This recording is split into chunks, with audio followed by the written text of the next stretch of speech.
Welcome to today's staged reading of The Ones Who Leave by Nagahara Hideaki. My name is Ananya Chawla, and I will be your host. I will also be playing the roles of the narrator and the doctor. Before we begin, please take a moment to silence or turn off your electronic devices for the duration of the performance. We also ask that you do not take photographs or make video recordings of the performance.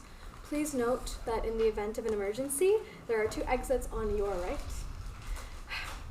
We begin by acknowledging that this theater sits on the territory of the Hoichin, the ancestral and unceded land of the Chochenyo-speaking Ohlone people, the successors of the sovereign Verona Band of Alameda County.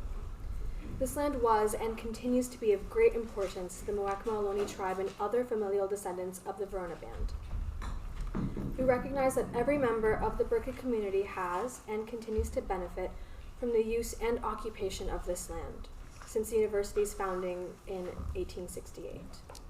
Consistent with our values of community, inclusion, and diversity, we have a responsibility to acknowledge and make visible the university's relationship to Native peoples.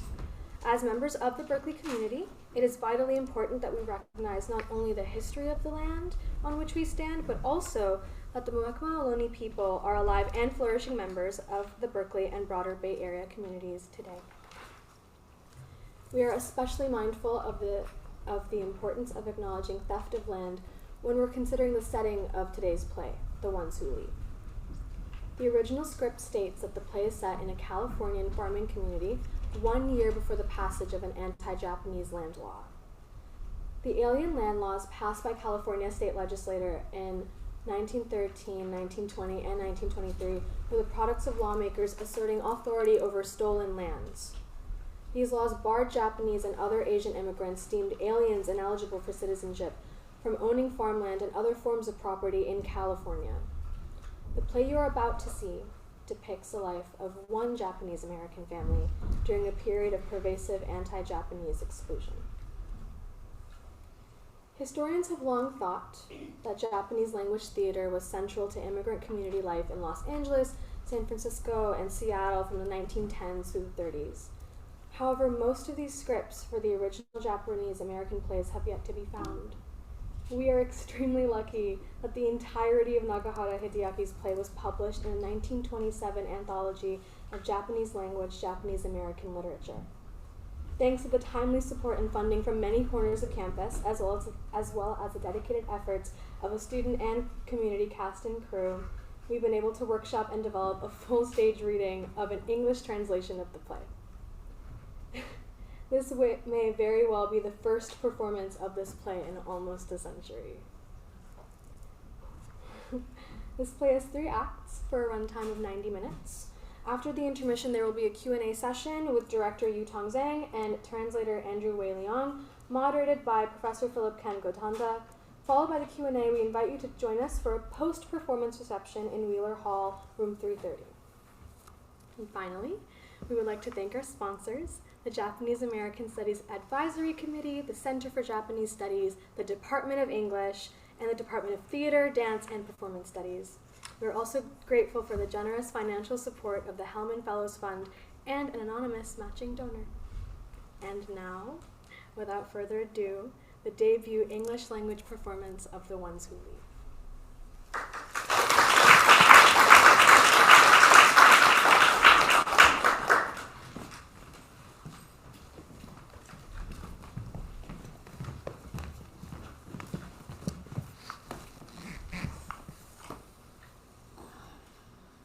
Act 1. The parlor of the Ohtsus family farmhouse. At the front of the stage, there are 2 small glass windows. On your left, a door opens into the house. On the back right, there is a door which leads into a bedroom. On the back left, a door to the kitchen. The room is crude but solidly built. The walls are mostly undecorated except for a few things here and there, a wall calendar, a cheap oil painting, and so on. At center stage, there is a small table. An evening in June. Nobuo is leaning over the table, studying. His father, Seikichi, is lying on the couch, fast asleep.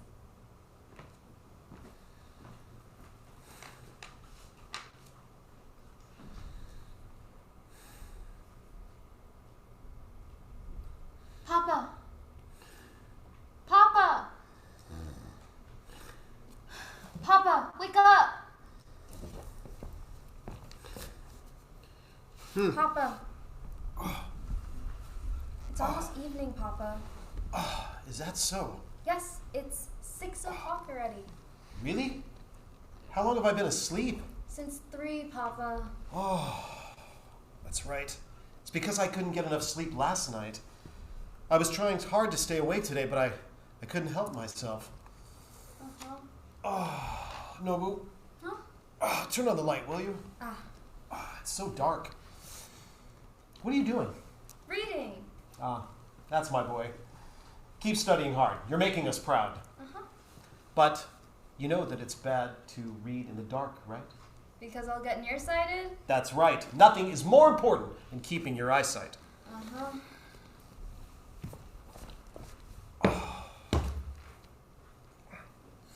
No one's back yet?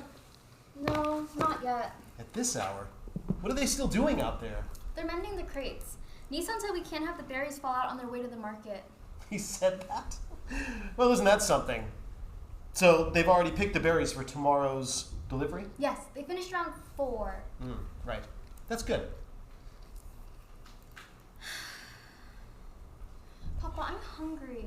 Of course you are. Why don't you tell Mama and Nason to hurry back? All right. Mama! Nissan! Papa? Yes. They're walking back together. They've already made it to the poplar tree. Is that so? Looks like Mama sprained her leg, Papa. Her leg? Mm-hmm. Poor thing. She's always pushing herself too hard. Mm-hmm. Is Sean coming too? No. He's He's- by the barn. Oh, he's taking still care of working. the horses. Hmm? Okay. I see. Oh, they're back.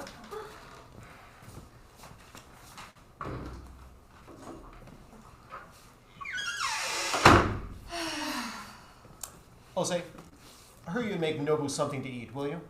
Mama, I'm starving. Look like this. Hey, you're not the only one. What about Mama? And just what have you been doing all day? I was resting. Typical. Typical. What am I going to do with you? Always going out late, entertaining the townsfolk, never getting a good night's sleep. And now, at the busiest time of the year, you just curl up and take a nap. Not a care in the world. Mama, you can scold Papa later. We need to get dinner started. You spend all your time doing favors for the townsfolk. And for what? All you get in return is sweet talk and empty praise. No, you're wrong. If I hadn't gone out last night, then... Then what? They couldn't have figured things out without you. Damn right. Even so, Papa, you're just their houseboy, leaping to serve. Nonsense. Mama? Yes. He wants you to hurry up. You want dinner? Uh-huh. What am I going to do? Even this child Hey, is... come on, get going. All right, all right.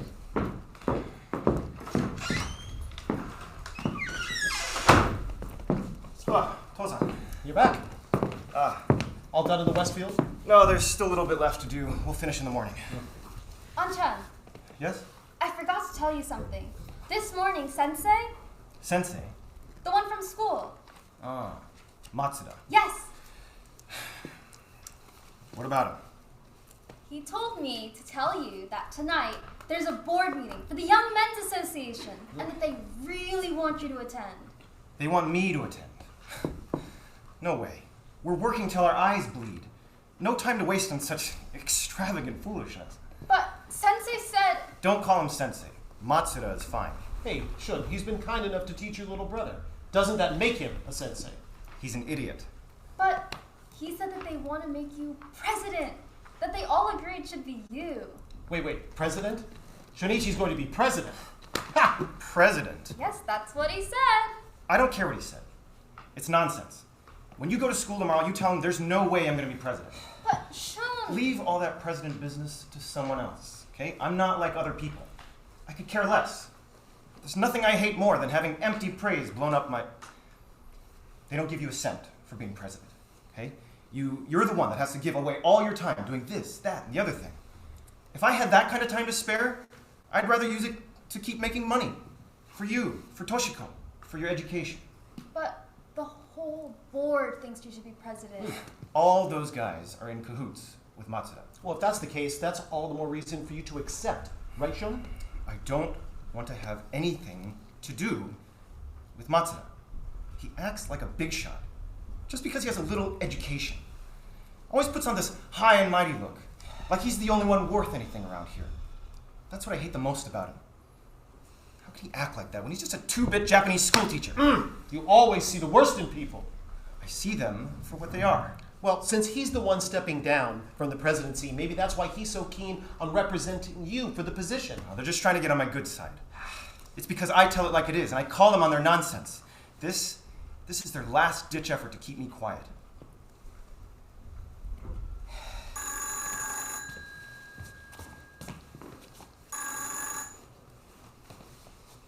Hello? Hello? Yes, yes. When? Now? Nei-chan's coming home tonight. Toshiko? Yes. Nei-chan. Yes, I understand. Yes. Right away. All right. We're on our way. Shun, can I go pick her up? No. Too dangerous. A kid shouldn't drive at night. So you'll drive? Yes, I'll do it. You should hurry. She said she got off the train in Stolzen and she's waiting for us there. All right, well, let's get going. She's back early this year. Well, I did tell her how things were. I'm glad she's come back to help us out. Was someone on the telephone just now? That was Toshiko. She's on her way home. Where was she calling from? Stolten. Well, you'd better get going. It's not safe there, what with all those no-good Mexicans lazing about. I'll be there and back before you know it. I'll go with you. All right. Well, go on, get going. She'll be glad to see you.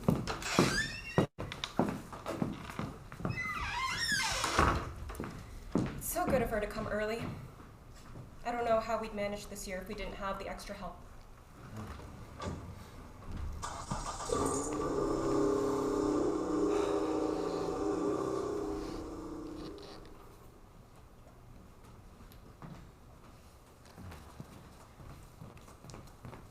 Ohtsu-san, Yes.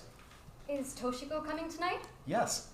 Oh, I wish I'd known. I would have prepared something special. It's a shame she couldn't let us know earlier. Well, I could grill the mackerel I bought this morning, but we really don't have anything else. Don't we have any canned food? That's the problem, Ohtsu-san. There's none left. That's a shame. It's all right, though. We can make do for tonight. We'll just go into town tomorrow and buy something nice then. It's a shame that that's all we can do. It's all right. She was never the kind of kid who needed fancy food. Just lay out an extra helping of pickles and she'll be fine. She's not the type to complain. We'll have to make do for tonight, but it isn't every day that Toshiko comes back from college. What a pity. Don't worry about it. Good evening. Good evening. Who is it? It's me, Matsuda. Sensei?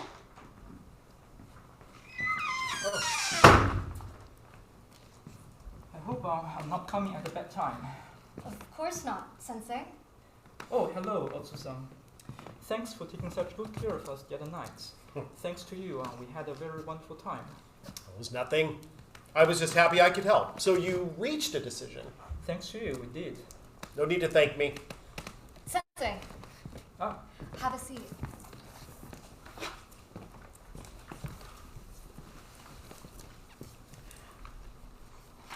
thank you.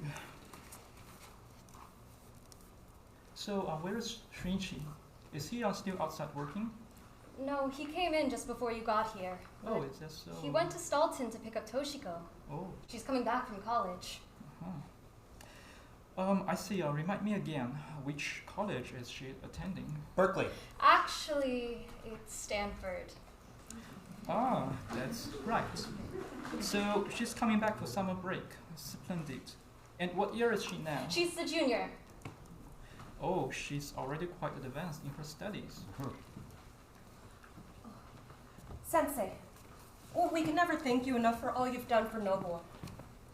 You are most welcome. I'm so sorry to bother you, but I have come this evening in hopes that I might speak with Shinichi. Is that so? He'll be right back, so please, make yourself at home. Ah, thank you.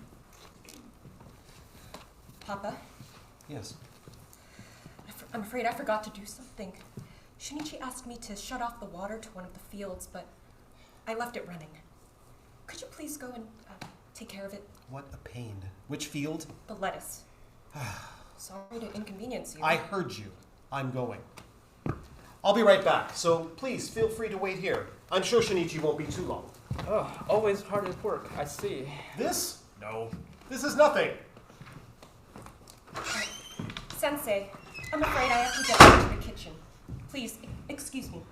Of course, once again, my apologies for the imposition. Oh, no trouble at all.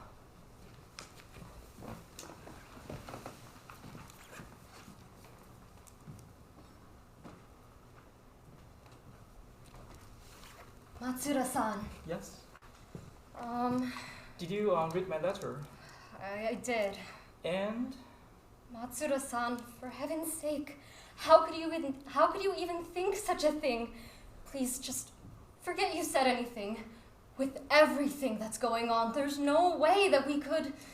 No, I meant what I wrote. I know you did. I'm terrified. So, you're saying you want me to leave you? Well? Yes, that's what I'm saying. Is that what you really want? Matsuda-san, I'm begging you, don't say such things.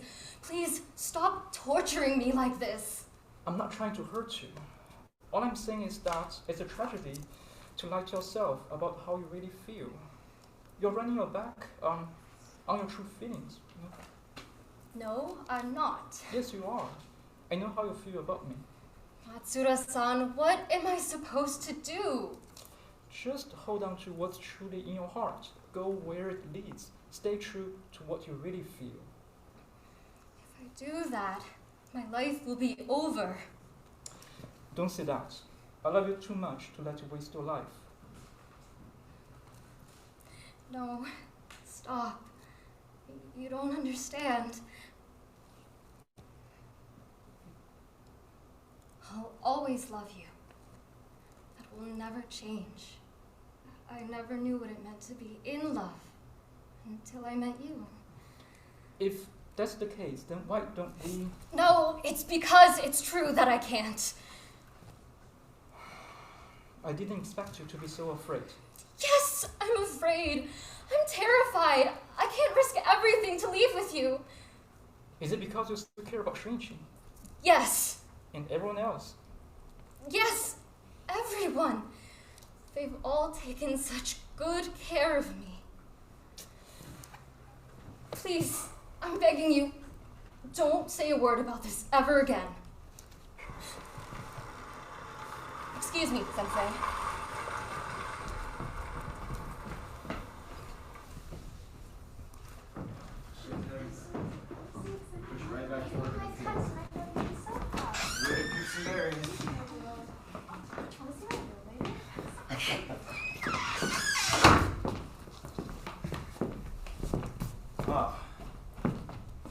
Matsuda-san.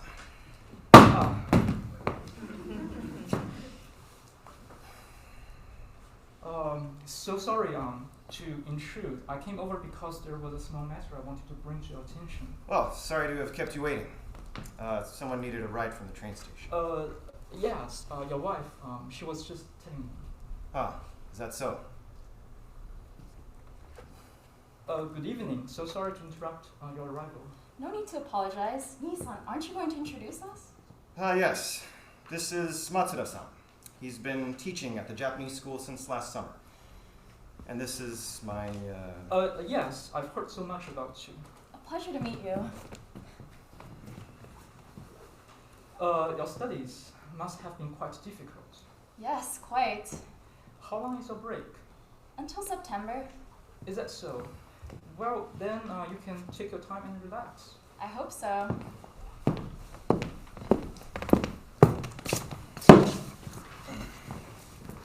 Mama! Oh, thank goodness you're here. Why don't you sit down? Have you gotten a little taller? I suppose it's been a year since I saw you last. Nii-san! Where she go? Yes, you've definitely filled out quite a bit. You look like a proper young lady now. Any trouble on your way back? No. That's good. And how are the Yamashitas over in San Francisco? They're well?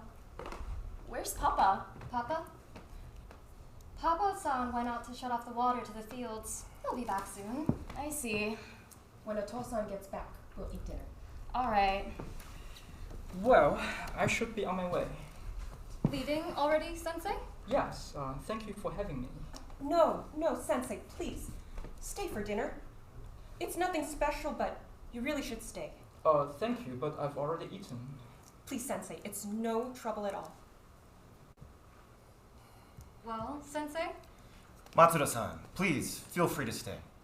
If you insist, I'm truly sorry to be such a bother.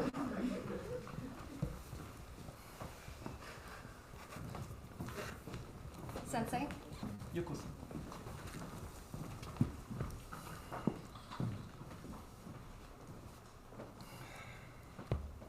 So you wanted to speak with me?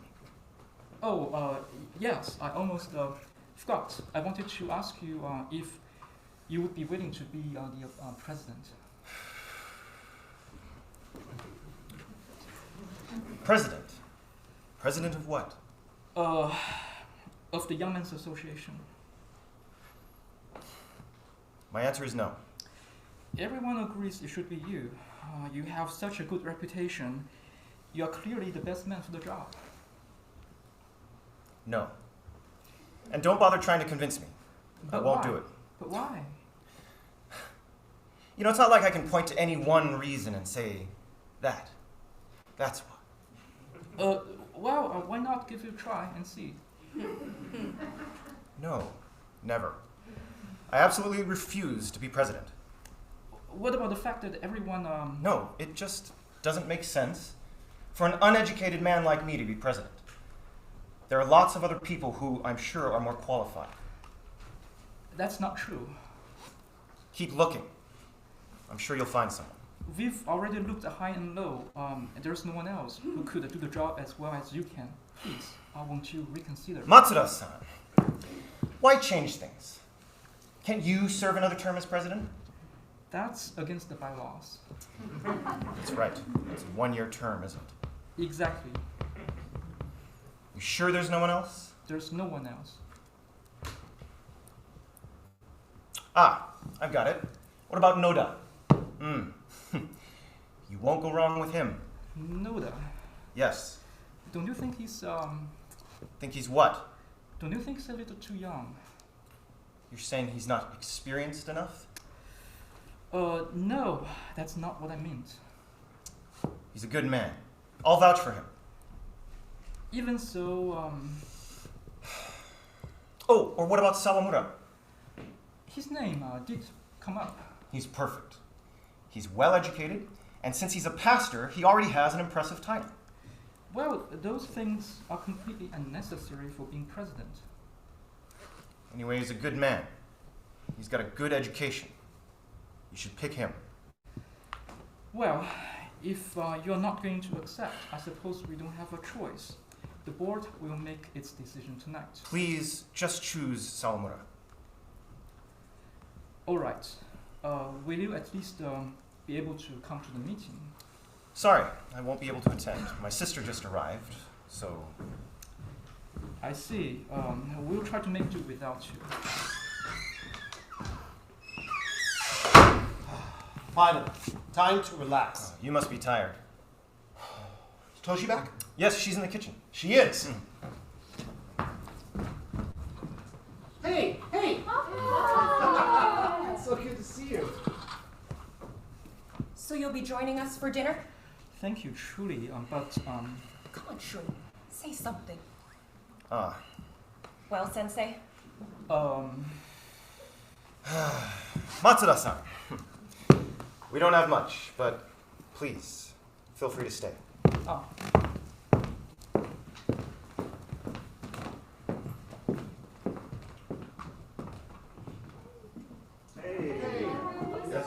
Can we eat now? Yes. Someone pass those pickles to Toshiko. Wait, but I asked her first. Toshiko's here. It's a special occasion. She deserves it. Come on. Hey, yeah, no bad. Stop playing before. Is anyone home? Hello? Hello?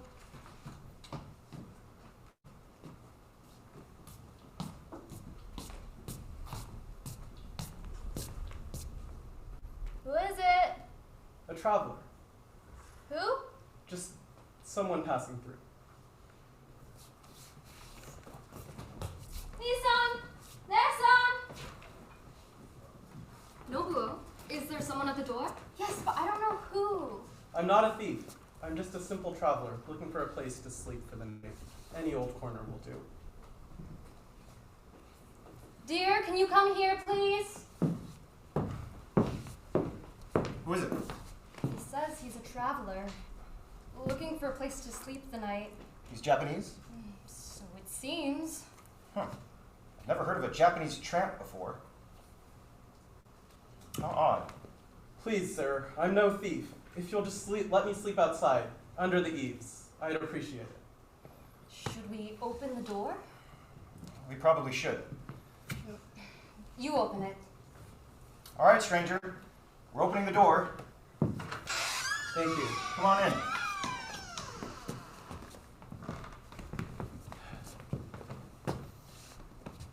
My deepest thanks. Who are you? I'm no one, just a wanderer who goes from place to place. Huh. A poet? No, nothing so grand. Forgive me, but are you some kind of tramp? Something like that. Huh. In all my years in America, I've never come across someone like you before. I'd imagine so. There aren't that many of us. And in these parts, you probably would never see anyone like me. But there's lots of us if you head up north, into Alaska. Oh, I see. Well, I don't want to be a father. And really, any old corner will do. I'm just looking for a place to spend the night. Well, the farmhand's bunkhouse is empty at the moment. Feel free to sleep out there. Thank you very much. You must be hungry. Oh, yes. Well, it's nothing special, but come on back. Thank you. Put your things down and make yourself at home. Thank you.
Act 2, Scene 1. A month and a half later on a Saturday afternoon, the backyard of the Ohtsus house. In the distance, there are colorful banners announcing that a Buddhist preacher will be delivering a sermon at the Japanese school. To the left, poppies are blooming. Kenkichi is sitting on a bench beneath a fig tree, reading. Hey, Ken. Hey. You sure you don't want to come with me to the city? Yeah, I'm fine here. All right, well, you want me to buy you anything while I'm there? Eh? I don't really need anything. But you'll be close to the bookstore, right? Yeah, sure. Then would you mind getting me the latest issues of Shinsho and Kodan Club? Kodan Club? Mm-hmm. What are you going to do with Kodan Club? Read it. Read it? There's nothing worth reading in Kodan Club. Sure there is. Everything's light and easy. It's perfect summer reading. So that's your excuse. Anyway, just get it from me, all right? Fine, fine. Anything else? No, that'll do. All right, then. I'm off. When will you be back? Sometime this evening. Business won't take long. All right. See you soon.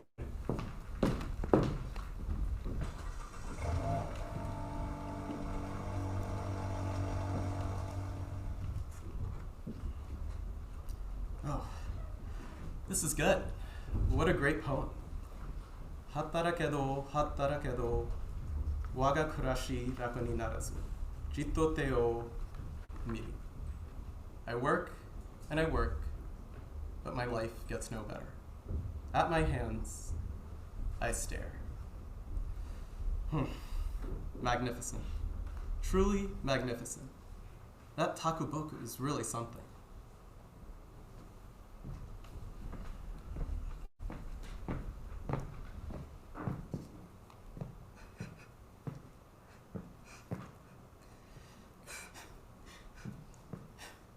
Who's doing that? Did I startle you?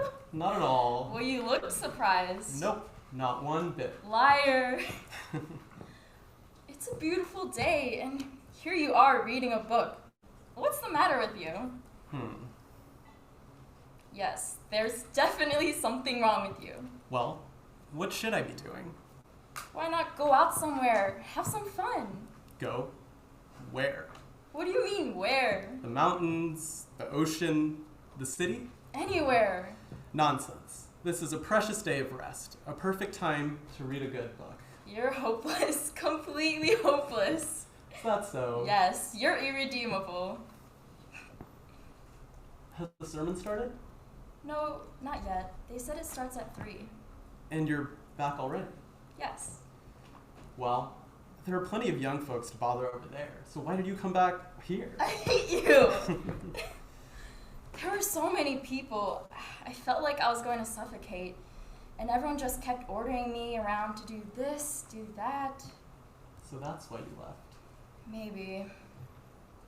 Was it really that crowded? Yes, people are coming in from all over.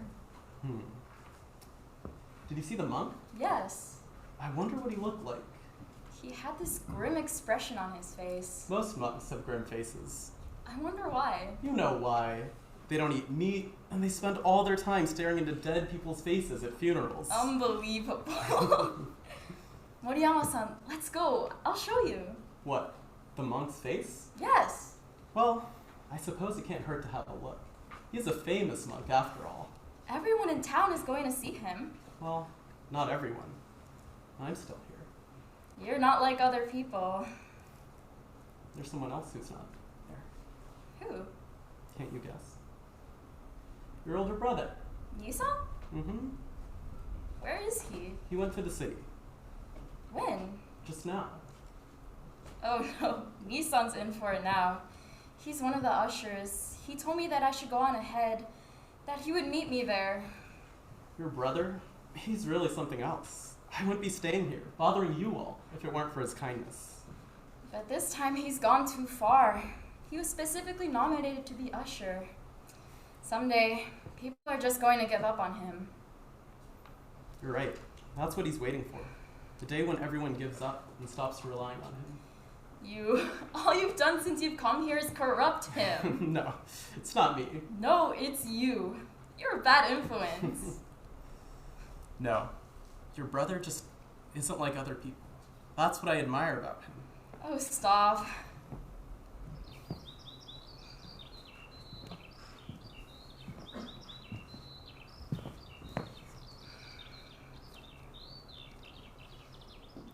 Moriyama-san, do you ever think about going back to Japan? You have it easy, Moriyama-san. What do you mean? Well, you have a country you can go back to. And you don't? Me? Mm-hmm. No, I don't. I didn't think you'd say that. Well, I don't. I thought you'd say, we'll always have Japan. Oto-san, Oka-san, Ni-san, Ne-san, they've got Japan. Nobu and I, we're American born. Japan's got nothing to do with us. Because you're American. That's right. But doesn't that mean you've got America instead? No. It doesn't? No. But isn't America your home? It is, but... But...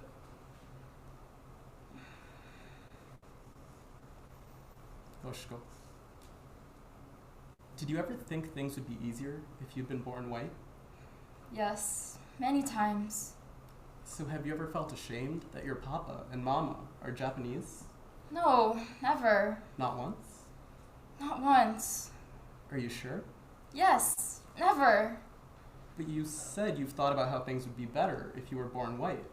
Yes. Then doesn't that mean... That was when I was in grammar school. I was just sad that none of the white kids would play with me. So what about now? I don't think that way anymore. I'm proud that I have a Japanese papa and mama. Really? Sure. Sure? Of course.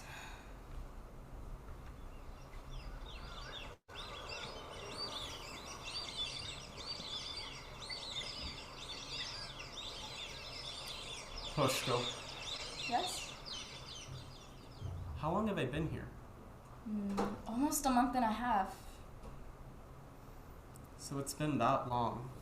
Yes. You got here the same day I came back from college. That's right. It feels like it was just last week. Time flies, doesn't it? It does. This is the longest I've ever stayed in one place. In America, at least. Really? Yes. I came to America 4 years ago, and there have only been a few places where I've stayed more than a week. I've just gone from place to place, always on the move. Why couldn't you stick to one place? I didn't come to America to make money or to study. So... I don't understand. Why did you come here? Me? I came to look for someone. Someone? Yes. I came to find someone. Who? It happened when I was 8. Someone left me. They ran off to America. I came here to find them. Who? My mother! My mother! My very own mother. Your mother? What happened to her? My mother. She abandoned me. My father. My 5-year-old sister. She ran off to America with some man. My father kept that part a secret. He only told me after I was done with college. But this happened a long time ago? Yes. When I was 8 years old. And for all those years, you lived without your mother's love? Yes. I was so jealous of my classmates. I wanted my mother to be there for me, like theirs were, for them. What about your father? Is he still alive? Yes, he's alive. But after my mother left, he was never the same. It's gotten so bad that he can't do much of anything anymore. Poor thing. I hate her! This hatred, it grew and grew until I couldn't stand it anymore. That's why I came to America, to find my mother. And when I find her, I'm going to tell her how she's cursed us, how she's made me, my father, even my sister, take on this urami, this rage, this shame, this torment. But America's huge. Do you have any idea where she went? No. But someday, I will. Sooner or later, I'll find her.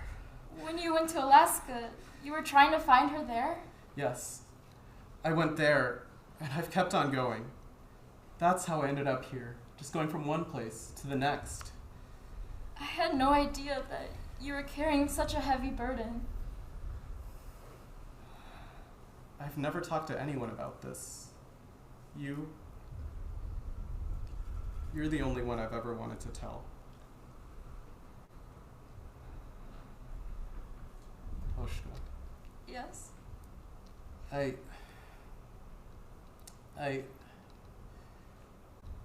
don't want to deny your brother's kindness, but I can't stay here for much longer. But why? Why? I have to look for her. I have to keep going until I finally find her.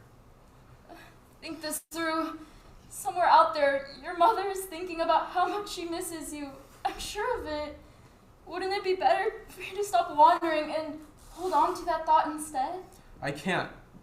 I have to find her. I have to leave here before I get any more tied down to this place. Don't. My brother will never let you leave. He might not want to let me leave. But I'll leave anyway. I'll leave without telling him. Ever since you two became friends, I've never seen him happier. If you leave, He'll be devastated. I don't know what to say. I can't stay here. In a week, I'll be gone. The moment my brother gets back, I'll tell him you're leaving. You can't tell him. I will, and then he'll do everything in his power to stop you. You're really going to tell him, even if... Oh yes, I'm definitely going to tell them. There's no way he'll let you wander off again on this pointless, endless journey.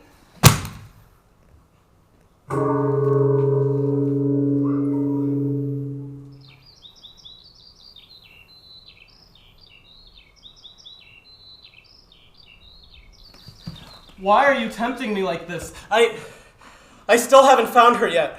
I can't waste time on something like love. Ken! How can I be so weak? When did I become such a pathetic weakling? Ken! Worthless! Worthless! I'm...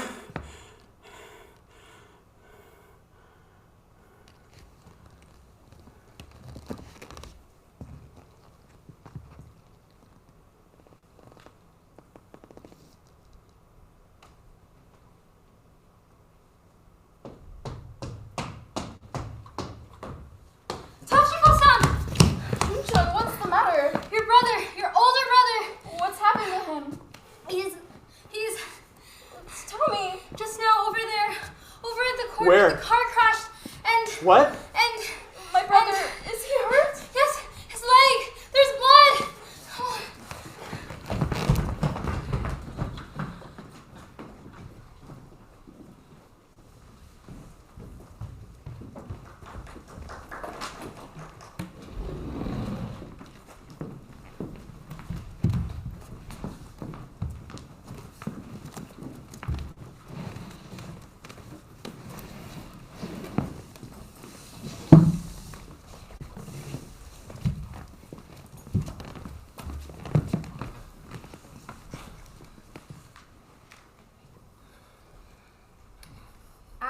Scene 2, the same day, early evening.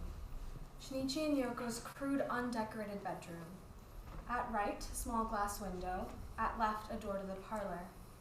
The injured Shinichi is lying in bed underneath the window. The family is keeping vigil around the bed. A doctor is checking Shinichi's pulse. Doctor, is there any chance his condition might get worse? No, there's no need to worry. His wound is very shallow. If we give it a week or so, he should be fine.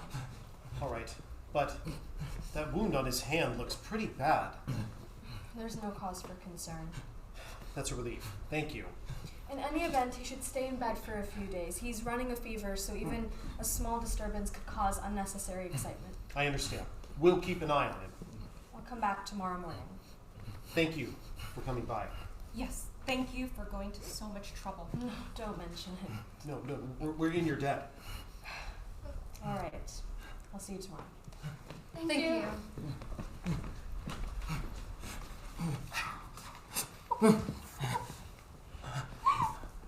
Nobu? Where are you? Right here. You crying? Don't cry. Be a man. No. Idiot. But doesn't it hurt? No. I'm fine. Your face is all bruised. Nobu, stop bothering your brother. He needs peace and quiet. Tosan, don't worry. This is nothing. You heard what the doctor said. Peace and quiet. Ah! You said you were fine. It hurts. You poor thing. Everyone, be quiet.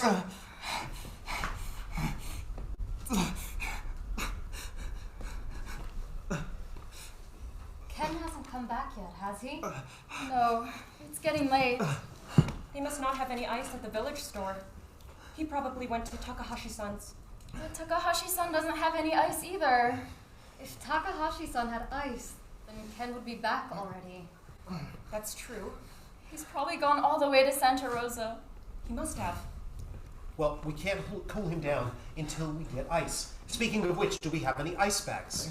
Yes, we do. What are you waiting for? Go get them.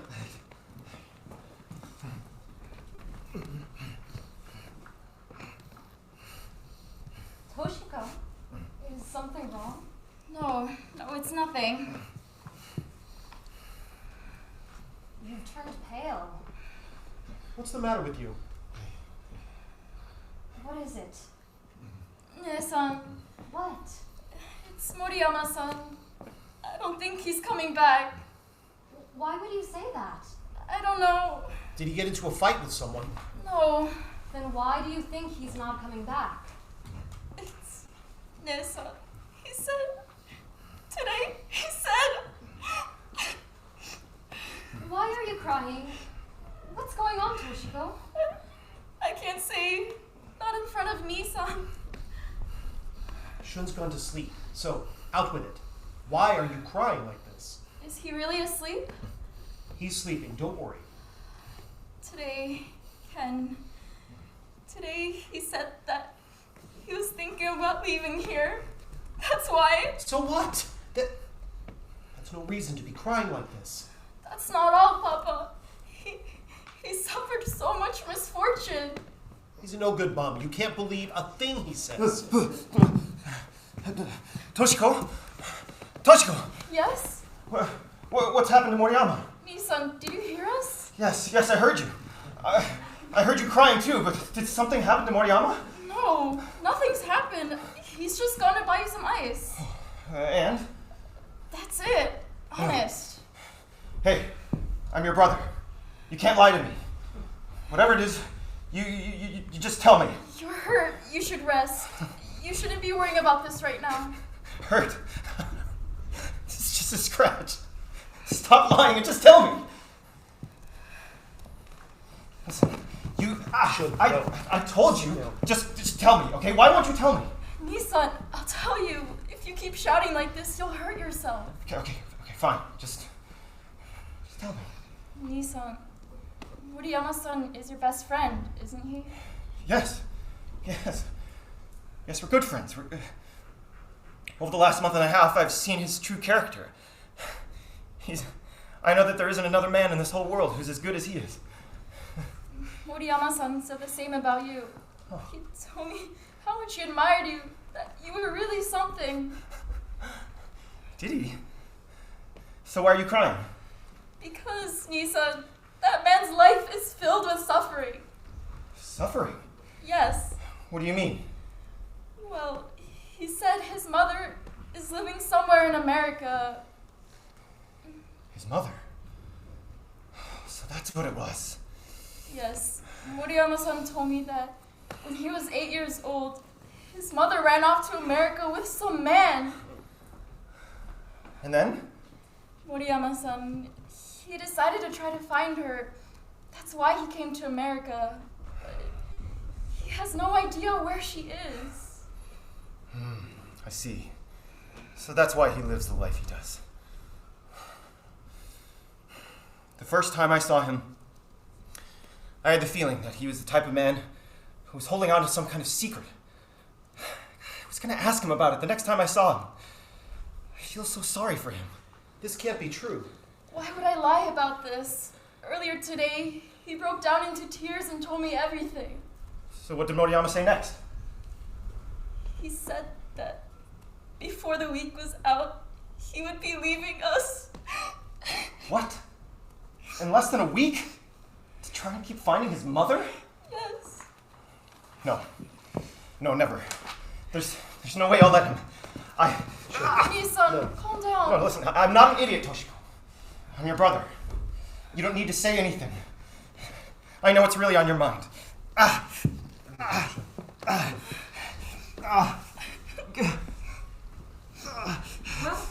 I found the ice bag, but it looks like Moriyama-san still hasn't come back yet.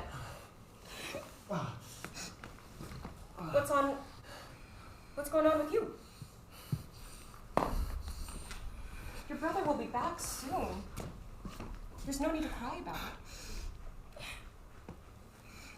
Hello. Good evening. That sounds like Sensei. Yes, it's him.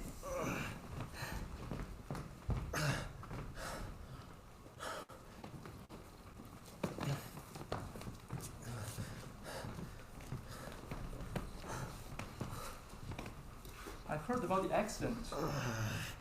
It's a good thing his injuries were not more serious. Yes, and thank you for coming. These damned machines.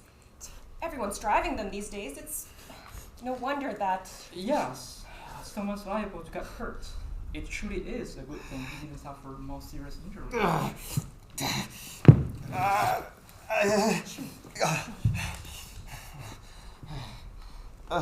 Sensei, thank you very much for taking the trouble to come out here.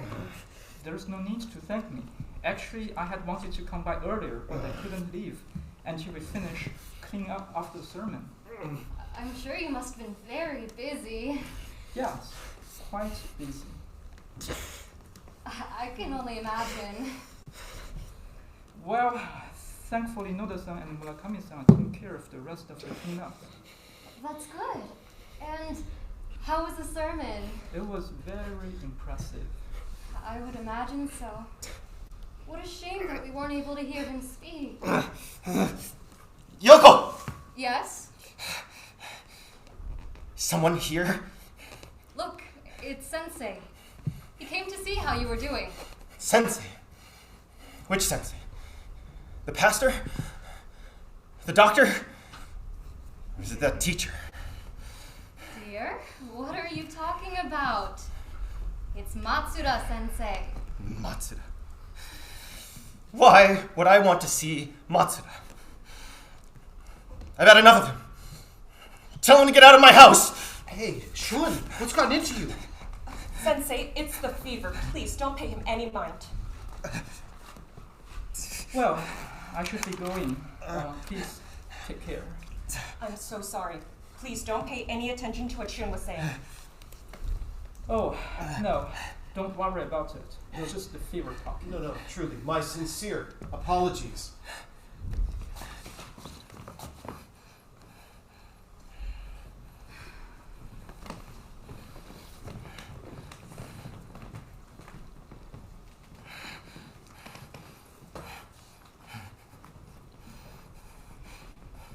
Yoko, Yes? is he gone? He's gone. Bastard! The nerve. What was he thinking? Coming here. He was coming to see how you were doing. Oh. To see how I was.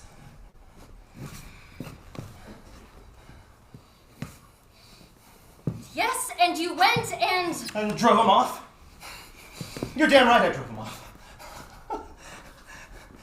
With pleasure. I haven't felt this great in years.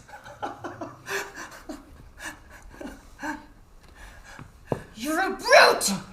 Ignorant and savage. You're right. I am a savage brute. Ignorant. What? You have a problem with that? Huh? Do you think that you could just get away with standing there, acting like you don't know anything? God, this. Dear! Get away from me! Get away from me! It hurt. You're... Yoko, what are you trying to say? It doesn't matter. I've had enough. It's too much. Enough of what? Okay, stop. No more. Yoko, be quiet. Unbelievable. Right in front of her own husband. Yoko, quickly leave the room. You can't stay here. Nissan! Bastards. They think as long as I don't say anything, they can get away with it. It hurts. Enough, Toshi. Nissan! Enough.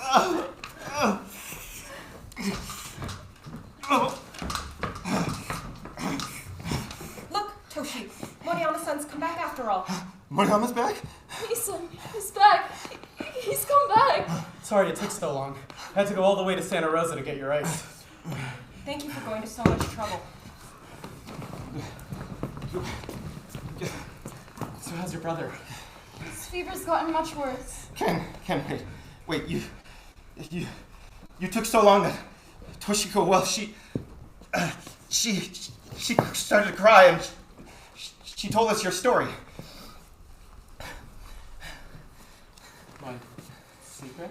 Yes. Yes. And now, more than ever, I feel, that's much better. Thank you, Ken. Thank you.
Act 3, Scene 1. 2 days later, a gloomy morning, the parlor of the Ohtsus family farmhouse.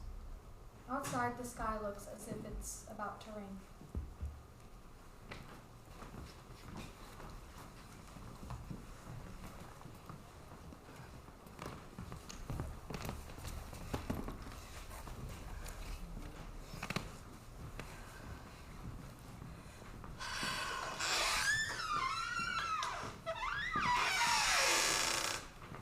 Yuko, have you packed everything? Yes. Then we should leave as soon as possible. Let's go. We can't afford to waste any time. Just give me a moment to calm my nerves. Please. We don't have the time for that. We need to go. Now! What are you trying to say? We can't just stay here and... I can't help but feel... What's gotten into you? Don't back out on me now. We made this decision together. Now's the time to follow through. Yes, but... But what? I can't go through with it. I feel this pain in my chest, like... Just try to be strong. It will go away. I'm trying. It's just that I feel so bad for Shunichi. Not so loud. Not so loud. And it's not just Shunichi. Everyone here. You've already thought about all this. Look at us. We're about to do something awful. We're about to do something completely immoral. I need more time to think it through. It's a little late for that. This place is my home. All my years in America have been in this house, with this family. Those fields over there, this family has put years of hard work into them. I can't just leave here without thinking it through. Why are you saying these things? Because I have a conscience. Right now you have to bury that conscience, just for a moment. I can't just bury it away like that. Now is not the time to talk about this. Let's go. No! Are you trying to get me killed? If you keep him around like this, Shunichi's going to wake up, pick up his pistol, and use me for target practice. No. He would never. You better believe he would. No. Why are you stalling like this? I don't know. I don't even know who I am anymore. Fine. Stay and take the high road. I'm leaving. No! Please. Wait. Let me go. I can't stay here. I'm leaving. Matsura-san! I'll go. I don't want to make you leave here alone. Really? If you finally made up your mind, then we should go. Yes, I'll go with you.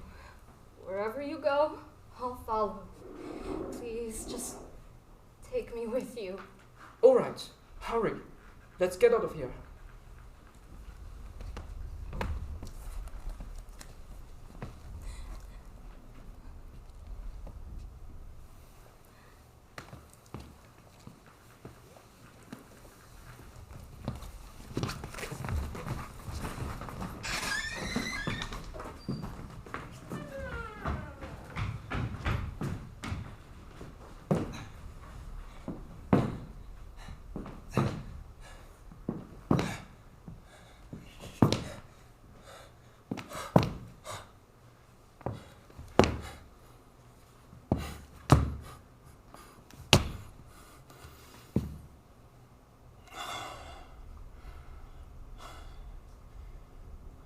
So they've finally gone. Sooner or later, the ones who want to run away always break free. Those two, lost in their forbidden love. What thought would they give the man with the wounded leg?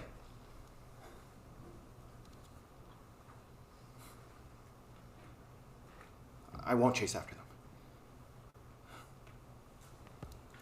I'm not a coward or a fool. I won't chase the ones who run away. Best to let the ones who want to run away run free.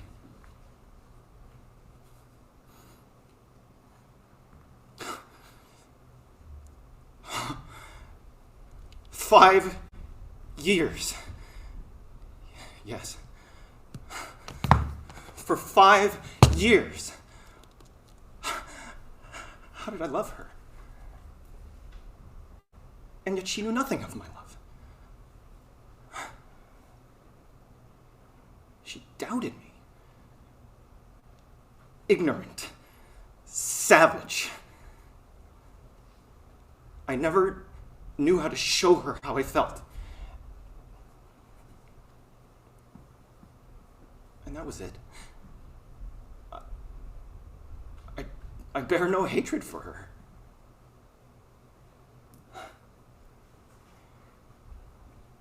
I always knew that this day would come to pass.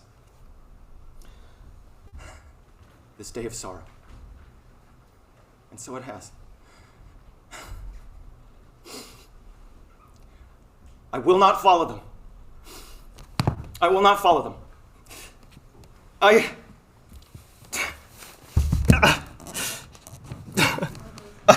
can't. I will not follow them. I will not. Misan! Misan! Hey, Shun, what's happened? What do you think happened? I'm not sure. Well, we should bring him back to his bed. I will. Leave me here! Leave me here! What's the matter with you? Don't you go. Please, bring me some water. My throat, it's sore. I'll bring you some soon. Just wait a moment. All right, let's get you back to your bed. What's gotten into you? No, leave me here. Let me lie down on the floor for a while. What? Shun, we can't do that. Listen to me. No need to shout. Here you go, Misan. Would you like some more, Misan? No, that's enough. That's enough. Oh, God. My chest, it's burning. My throat hurts. My leg is killing me. Misan, really, what's going on? Nothing important. What? Don't worry about it. There's no point. You're making me even more worried. Let's get you back into bed. The floor is no place to rest. I said I was fine. Just leave me here. Nii-san. It's fine. Just leave me alone. Ken. What is it? Are you still thinking about your mother? Are you? Yes, I am. I'm thinking about her. Of course I'm thinking about her. But... So, there's a chance that you won't leave? Out with it. Tell me the truth. No. I'm going to leave. You're leaving? Yes. I'm leaving. Off to search for your mother, with no idea where she's gone. You're going to return to that painful path. I am. I have to find my mother. The mother who brought me into this world. Ken, do you hate her that much? Of course I do. Do you really think you could keep holding on to that hatred? Yes, until I finally find her. Stop. If you stop looking for her, that hatred, it'll fade away. No, it won't. I'm sure of it. It will. It will. It will fade away, and one day, it'll disappear. I felt this hatred for 4 years. It's why I've wandered all over America. In all that time, this feeling, this torment, it's never changed. No, I'm sure there have been times when you regret holding on to this hatred. I don't think so. What if you've already had those regrets? If I have? Yes. What then? No, it's never happened, and it never will. How can you be so sure? Please, enough already. Nii-san, for heaven's sake, stop being so hard on Moriyama. I'm not being hard on him. Shun. What? The truth is, I don't want to leave this place. You don't want to leave? I don't. Really? Yes. Then you'll stay. You'll stay here, you'll keep me company forever. You'll stay, won't you? But I have to leave. Even if... Wait. Don't you know what you mean to us here? Believe me, I know. Here, I've been treated with love and kindness. Here, I've tried to become a good, hard-working man. No, that's not it. Your heart's too cold. Cold? Yes, no doubt about it. Nii-san, we need to get you back in your room. All this excitement isn't good for your recovery. Moriyama-san, please, take him back to his room. No, leave me be, Ken. Your heart is cold. Do you have no love? Is there no love in your heart? There is. Of course there is. It's because of love that I have to suffer like this. I hate my mother. I have to find her. Why is that? I can't stop hating her. I can't stop. Ken, you can't leave. Your mother has already left this world. So why don't you just give up looking for her? Nii-san! Toshiko! I'm doing my best to stop Moriyama from leaving. If he leaves, your brother will lose his friend. Nii-san! If he leaves, you'll be crying too. I'm your brother. I can't bear to see you cry. Kenkichi! I'm-chan, what's wrong?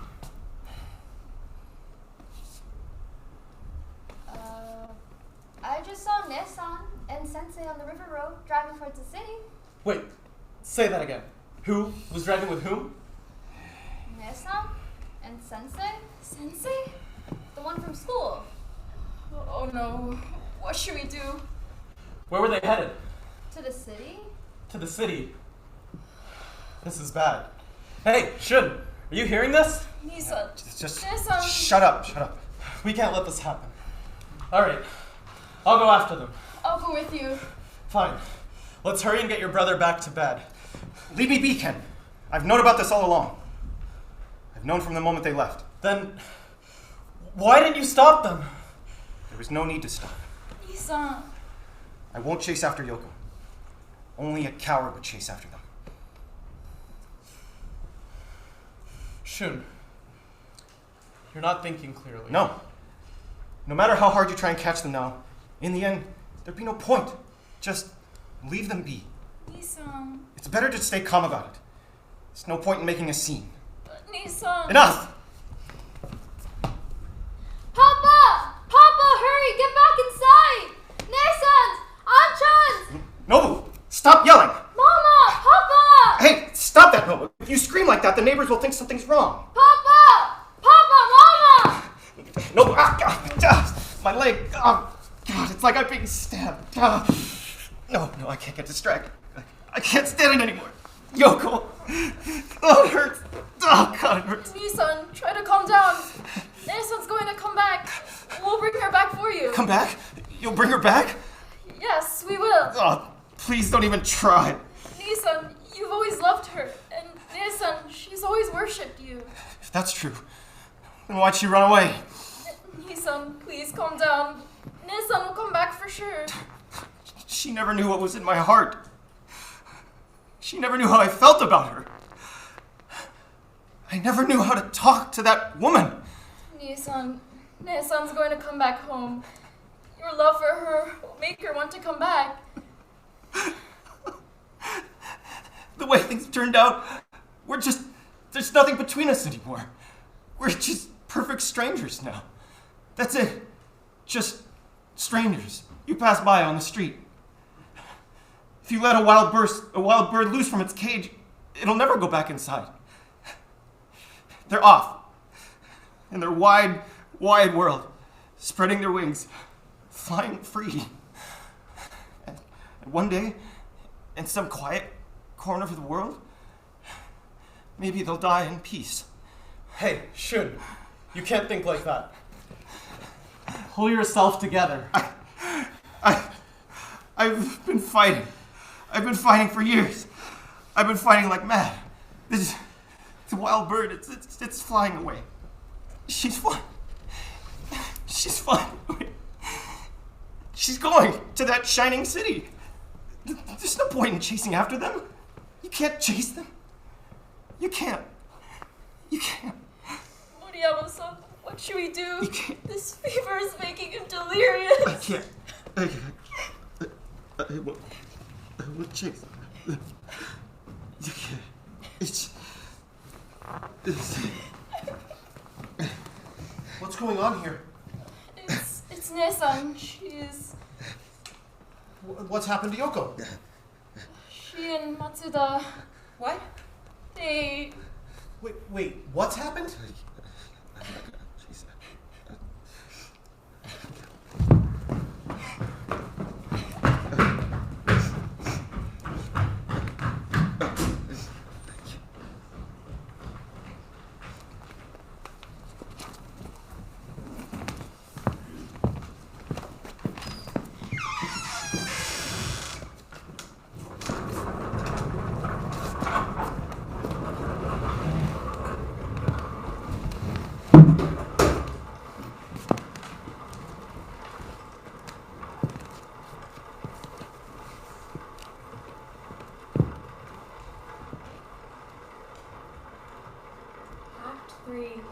Scene 2. The next evening, Shinichi in Yoko's bedroom. Shinichi's lying in bed while Mother stands at his side. Shun, Yes. how are you feeling? Oh. Any better?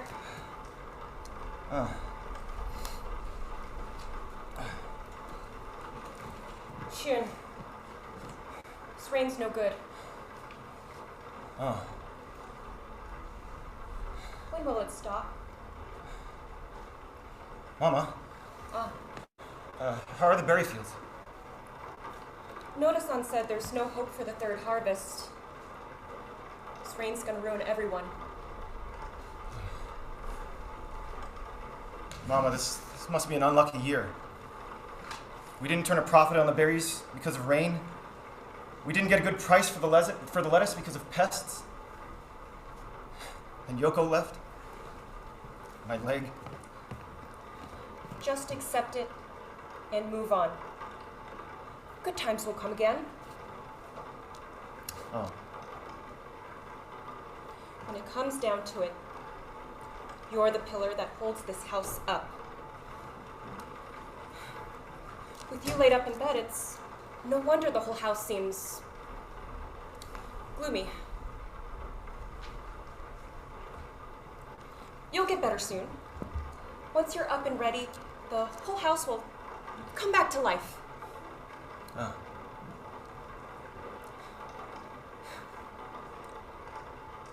I know you're hurting. But it's not just you. Your mama's. Mama, don't worry. I'll get well soon, so please, don't you worry about me. I still can't believe what Yoko did. How could she run off? Calm as you please. Right after her husband got injured. Mama, that's enough. Please don't talk about it anymore. I have to talk about it. She went too far. To think that there are people that heartless in this world. Enough, Mama. Married for 5 years. You didn't have any children, but still, marriage is marriage. It's a bond that lasts 3 lives. And to just sit there, calmly as you please. Mama. I want to kill her. Whenever I see the pain on your face, I can't stand it. If I ever see her again, I just put my mind to it and kill her. What? You don't think I could? Mama, it was my fault. I was the reason she left. Your fault? How could it be your fault? You're a saint. No, it was me. Mama, you just don't understand. Yoko, she... What kind of a man takes the side of his cheating wife? See, that's it, Mama. You just don't understand. You're not making any sense. Mom, Yoko never understood how I felt about her. And I'm uneducated. She could never get over that. What are you talking about? When you went to school, didn't you get perfect grades? No, that's not what I mean. I said I'm uneducated. You're educated enough. You can read. You can write. That's more than enough for a farmer's son. No, Mama, that's not what I mean. I mean that I don't have the real education that someone like Moriyama does. Sure, I can write, I can read, but in today's world, you can't call that an education. Is that what you've been worrying about? If that's it, then why, when you finished primary school in Japan, why didn't you just enter middle school and try to go to college? You could have done it, but that time's past. No point crying over it now.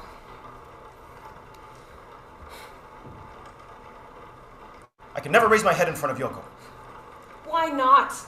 You're her husband. No, Mama. Yoko went to a women's college. She's more educated than I am. If you were worried about that, why did you go back to Japan and marry her in the first place? I don't know.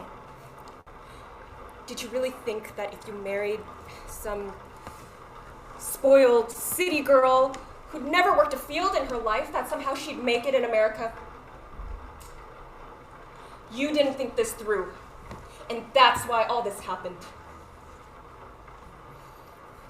At any rate, we better try to go looking for her. And what are we going to tell the neighbors? I haven't said anything to anyone yet, but if someone asks, maybe we could just say that she's gone to San Francisco for a little while. No, Mama, don't do that. It's sooner or later, people will find out. So it's better to start by telling the truth. You might be fine with it, but you've got Papa and Toshi to worry about too. Mama, please don't try to find Yoko. How can we not go after her? We can't just let a no-good, cheating woman like her get away with it.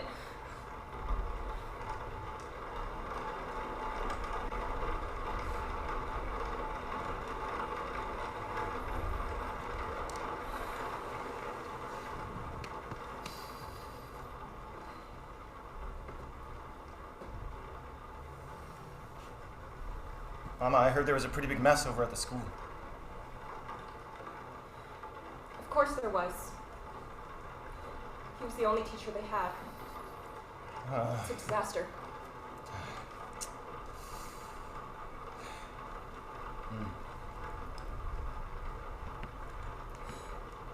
Right now, Papa's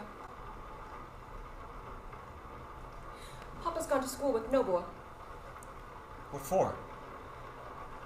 A meeting. About all this? Yes, what else?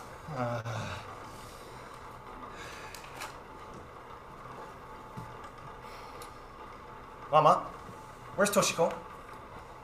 She's doing some sewing in the parlor. Toshiko! Yes? Nissan, what is it? He said he was going to the bunkhouse, but that he'd be right back, didn't he? Moriyama-san? Yes. Is he up to something? No, nothing in particular. Can you tell him that I'd like to speak with him, please? All right. I haven't seen Moriyama since dinner. Oh. I wonder what he's up to.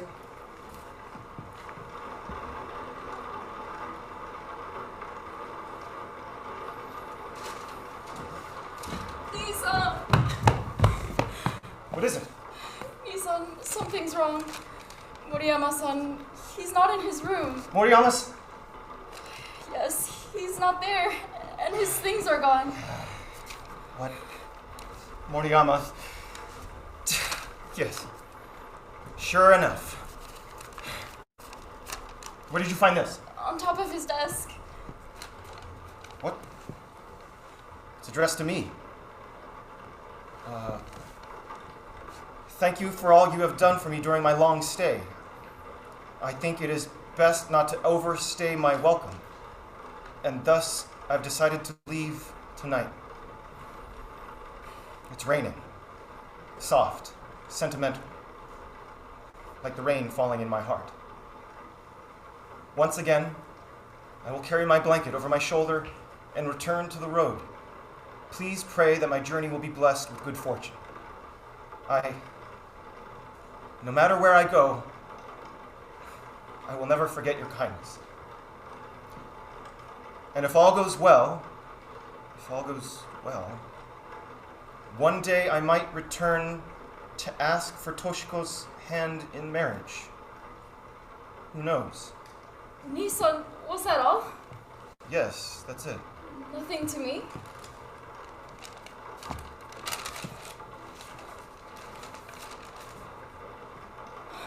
How could he be so heartless? Even with all I felt for him. All I felt. What should I do? Toshi. He's gonna come back. One of these days he'll be back, so just wait, all right? Just be patient and wait for him. Nisa. Now, believe me. As your brother, I know exactly what you're going through right now. Don't say anything. You can't say a thing. It's too much. It's too much. He had a duty to at least say something to me. Everyone who runs away does the same thing. They slip away so no one can hold them back. No, you're wrong. With Moriyama, it's different. It's completely different. It's nothing like what Yoko did. What should I do? Even one word would have been enough. But to leave without saying a thing. He could have at least said something to me. Your brother's gonna be even lonelier now. I knew that he would leave, sooner or later. Just like I knew that Yoko would leave. I always knew that this day would come. Nii-san, you were the one who let him go. It was you. What are you talking about? Don't be stupid. You could have told me. Don't be ridiculous. It's all your fault. Toshi, why are you yelling like this? What's so strange about Moriyama-san deciding to leave? No, it's all your fault. If you had only told me earlier, then none of this ever would have happened. Stop. What are you doing? He and I were just friends. What? I said we were more than just friends. You weren't just friends? No. You. What have you done? Okasan, Mama, please don't say anything to Toshiko right now. What? Why don't you try saying that one more time? Mama, what are you doing? You! Damn you! Gitoya! You wicked whore! Ose, what's going on? It's Toshi. Otosan, please, don't ask any more questions. It's just that Moriyama's left. Moriyama, Moriyama-san? Yes. what's he got to do with all of this? It's Toshi. She's done wicked things. What do you mean, wicked things? Damn it! She and Moriyama. Moriyama, Yes, this wicked whore! why are you making such a big fuss about all of this? Why? Why, he says... Enough! Toshi!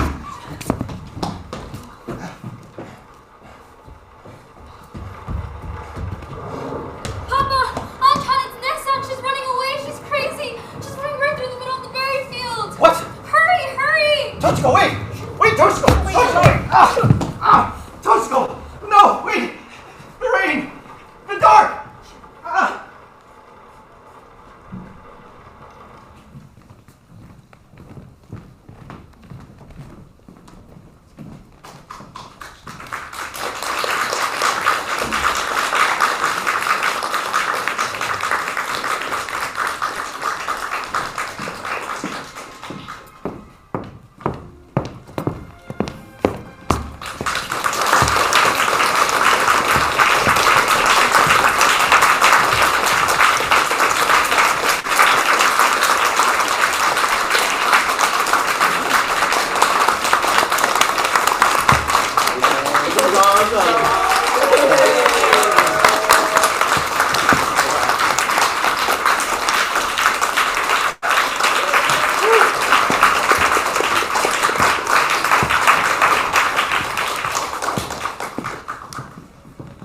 Really quickly.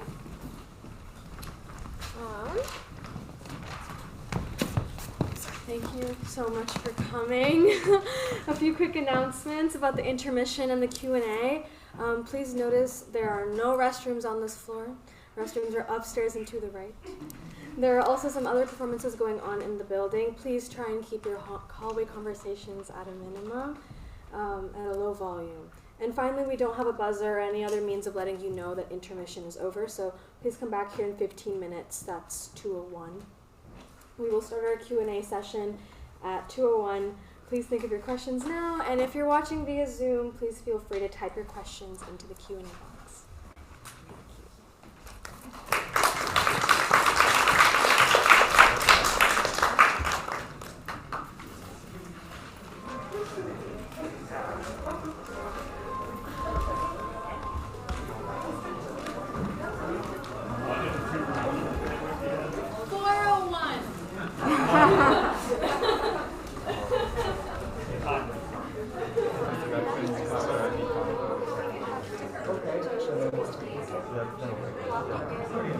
Okay, great. All right, everybody, if you could take a seat. Thanks so much for staying for the Q&A.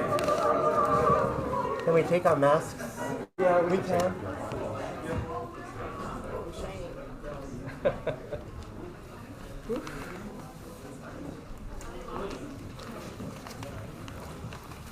Can we have the audience lights on? I think they make it sound so. It's the drama is over, the play is over.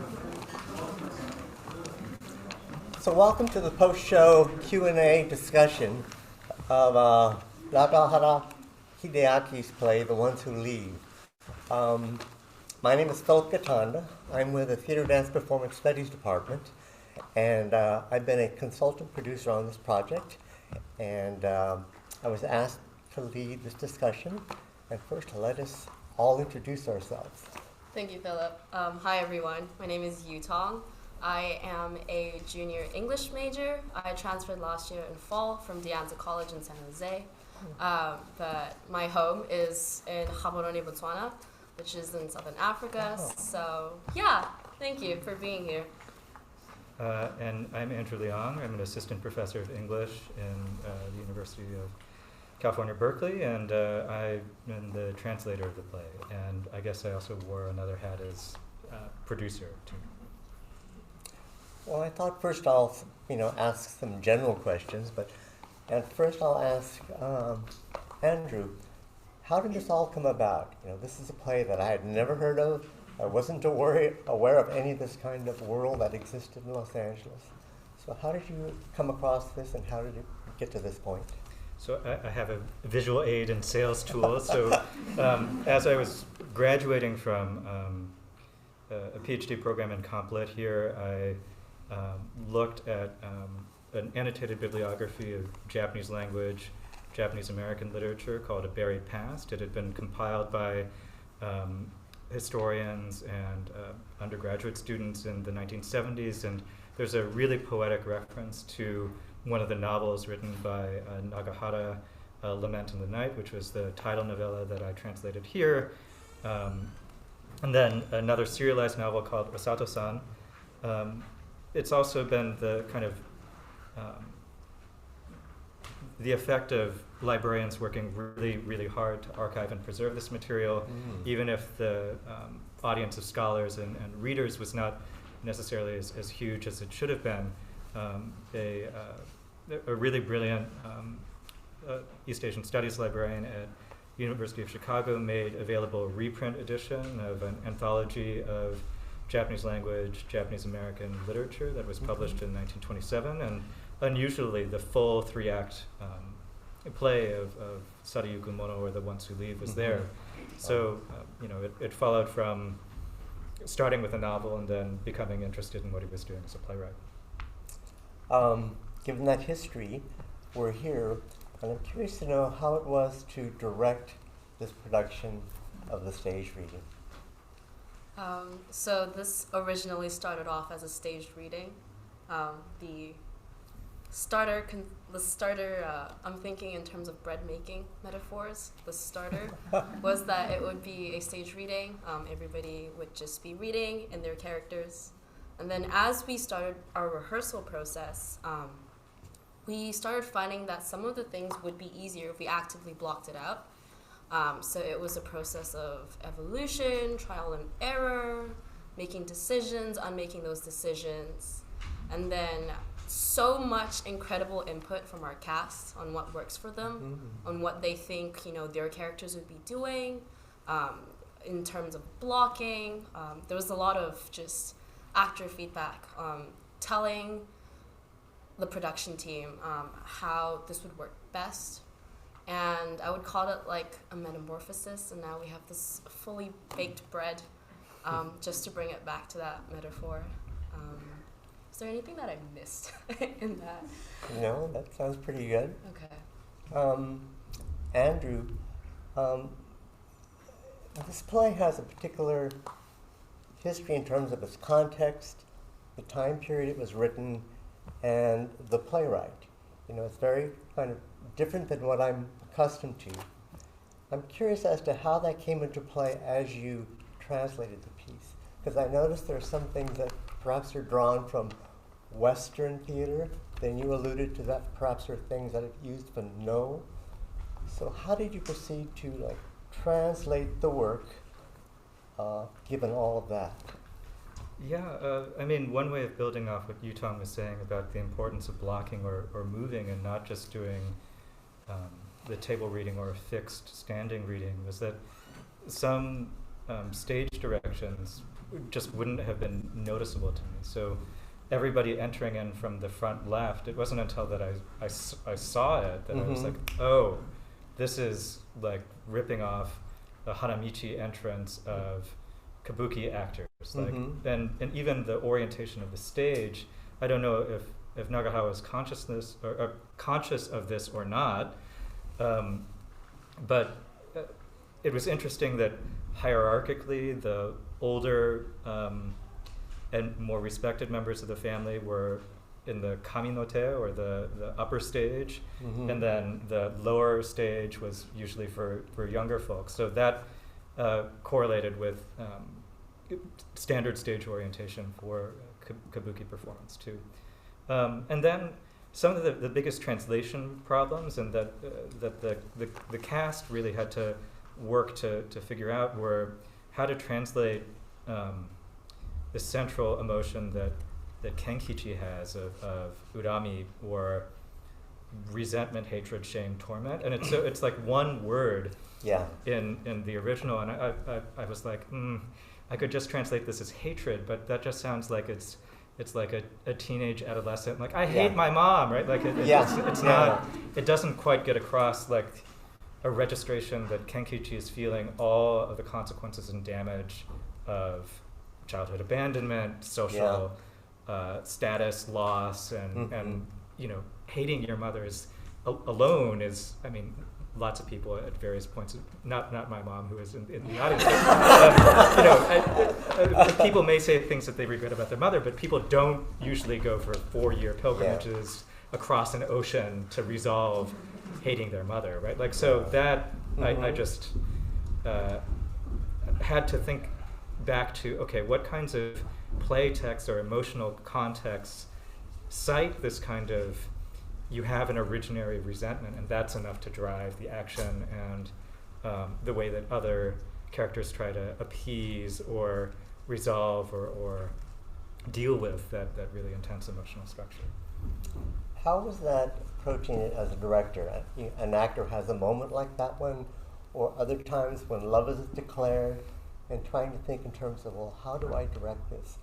Knowing all of what Andrew's talking about, did you go about the discussion or talking about, like, how did you go about directing it?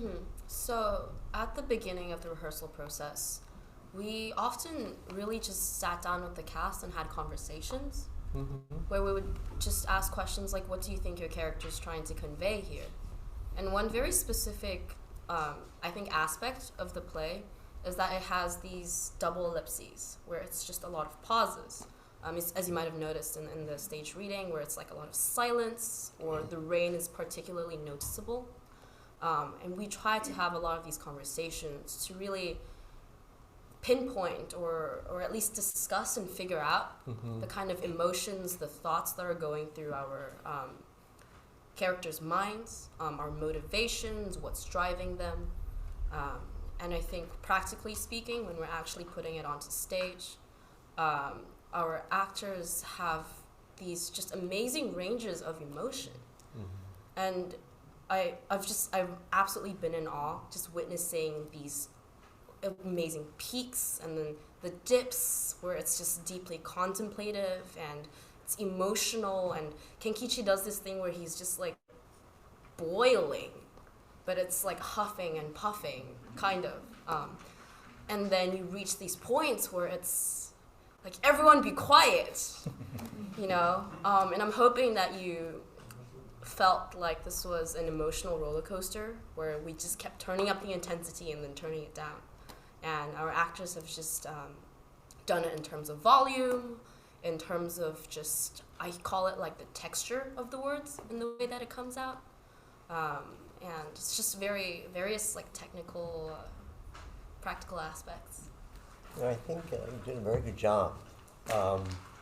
Maybe we can open it up to the audience and see if there's any questions you folks might have that you'd like to ask either one of the folks here. And I encourage, why am I looking into this screen? I encourage folks in the Zoom audience also to type in questions. We're happy to read them out aloud from this screen.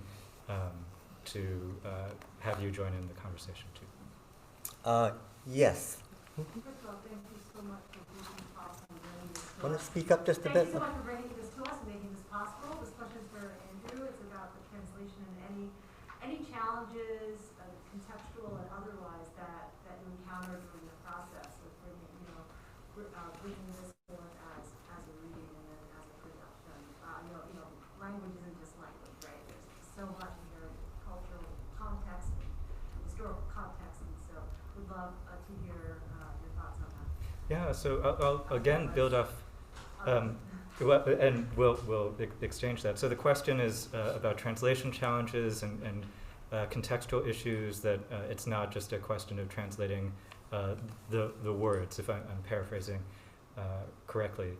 I think this has a lot to do with the techniques that Nagahara Hideaki employs of having these double ellipses, that because it's a vertical oriented script, it's 6 dots or 9 dots or 12 dots. And the first time that I translated it as shunichi pauses, or shunichi is silent. And then just from having it acted out and having the actors puzzle through those problems, it became apparent that these weren't like hard stops or hard silences, and that they were spaces for action or context or body language to occur. So when we were staging it as a reading and just having people hold for 3 breaths, it was really weird. So that was just a technical element.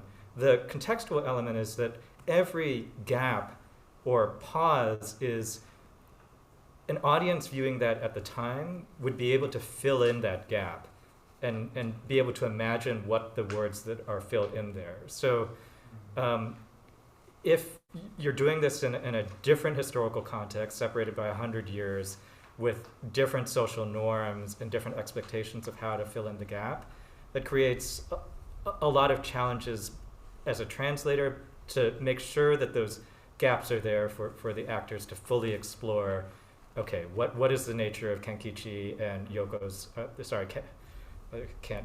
so many doubled characters, Shunichi and Yoko's relationship. Why does Shunichi know exactly what Toshiko is feeling? What exactly is that feeling? When Toshiko says, we weren't just friends, how long does it take for the mother to fill in the gap of, oh, that's what that means, not something else, right? And there's never a direct statement, but all of those made it, I think, much more difficult to translate this than a long prose novel where the full context and setting and scene and things like that provided a lot more clear. So the dots were the hardest thing to translate. Yes. Could you say something about the production history of the play? Was it performed, and for whom, and what context were it? Yeah. So we haven't yet found direct evidence that the play itself was produced, but we have a lot of contextual evidence about the kinds of reception cultures that would have been available, partly because Nagahara was a really active literary and cultural drama columnist for Rafa Shimpo and the Nichibe Shimbun newspapers. So as I wrote a little bit in the program,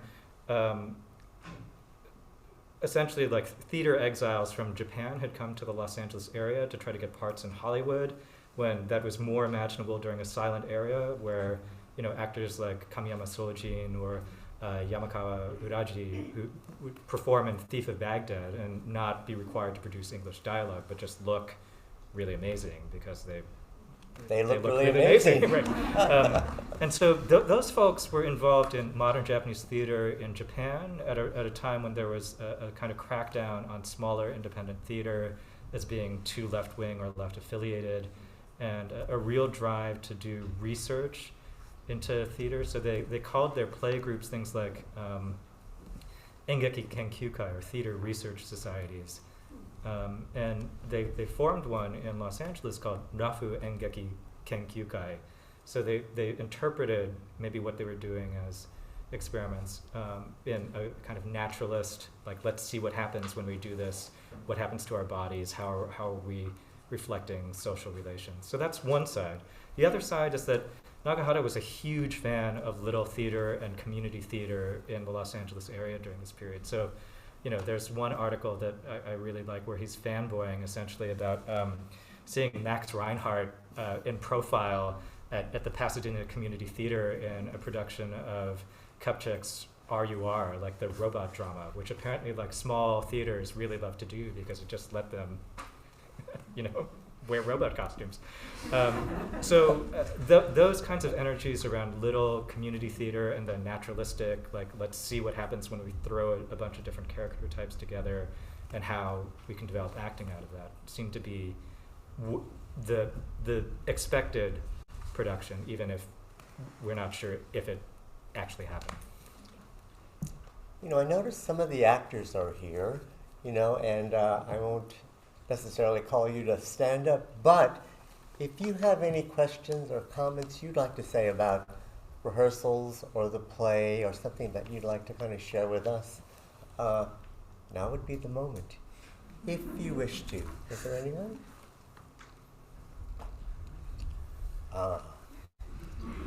Then that is fine too. Oh, yes, Sure, I'll say something definitely. It was a pleasure and an honor to be a part of this. To have, at least from my perspective, an unknown playwright be plucked from historical obscurity and then have the ability to join amazing talents and coming here and bringing this to the stage for the first time in just under a century is pretty wild when you think about it. And we got into a conversation about it backstage. So Ryan just happened to mention, he's like, this is wild because it's been 100 years. Does Nagahara have any descendants that are aware that this has been pulled out of nowhere, relatively nowhere, right? And now we are discussing it. It's created all this cultural and intellectual contemplation, and like here we are. Was there any way to contact anybody in his family? Anything? Yeah, I heard my mother laughing. It's a very distinctive laugh, and part of what we did for this is that so the text, according to U.S. copyright law, is in the public domain, but there is like a moral rights and like I think maybe like an ancestral rights and Thai question that as a researcher I was ethically bound to resolve, and so before the invention. Before the implementation of digital scanning of newspapers, I was operating kind of in the dark. And so I looked at internment camp rolls. I looked at, because he was from Hiroshima atomic bomb victim rolls, like I had no idea where he ended up after 1927. There was just like a 4-code inscription or like handwriting from an immigration agent on a shipping manifest that indicated he applied for a re-entry permit in 1927. So he must have gone back to Japan or planned to go back to Japan and didn't. So what I ended up doing with my uncle and my mother is that we went in a one-man train to the town of Yamanouchi Nishimura, or literally translates to the western village in the middle of the mountains, right? It's like not very creative, and tried to contact the local temple record keepers, so the ones that kept family lineages in the late 19th century and early 20th century before the implementation of ward registry systems and things like that. And we went, and unfortunately the head priest there was unavailable, suffering from, I'm not sure exactly what it was, so I don't want to say it in a public recording, but, elderly, not able to receive us. And so, I hold out the hope that at some point we can track this down, and the wonders of the internet, putting this out there, in addition to publishing a translation of the novel, I really hope that if Nagahara had descendants, that they'll reach out in some form or another. What I find, yes, Michael. I wanted to ask, I noticed in the notes that it was mentioned that Nagahara was, in the context, was he's extremely conscious of the sort of broader racial landscape taking place during that period. And I noticed there was some things about some sort of absorbed as well some of the prevailing sort of racialization of other groups. And it's mentioned there, but only in the play does it come up about this thing about, do you ever wish you were white? But what about the other stuff? What about the thing about, like, this phenotypic thing, that the darker skin you have as a Japanese American implied that you worked out in the fields as opposed to you didn't. That doesn't quite come across in the play, but it's there, I take it. Is that right? Yeah, I mean, so this, and Yutong can also speak to this too, like, the original text of the play lists and describes the color of the characters. So Matsuda, who dresses all in white, has a white complexion because he's inside all the time and a highly educated school teacher. And gave him white shoes. I was trying to figure that out, and then I read the notes, and I thought, oh, okay. Yeah, so in some ways, like the phenotype moves even beyond skin into clothing in the theatrical representation. And then Shunichi, Yoko, and Kenkichi, who are outside all the time, are described as darkened by the sun. I mean, in the broader context, Nagahara's commentary or thinking about race is really complicated and hard to get into now. I mean, one thing that gave me pause in translating his novels is that he's really xenophobic. Like, did not, or at least in the novels, did not like Chinese people, and so as a Chinese-Japanese half-breed, it's kind of like, well, okay, right? Like, yes, this is your karmic that you're being resurrected by this. But partly it was because of proximity, but Chinese were associated with gambling, with being, elderly, infirm because of earlier patterns of exclusion, and then the racism exhibited by the mother, and then Yoko. So the mother describes Mexicans as norakura, or like no good, lazy idlers who threaten the safety of her daughter, and then the line performed in the play, "You ignorant brute, you savage," is more literally like.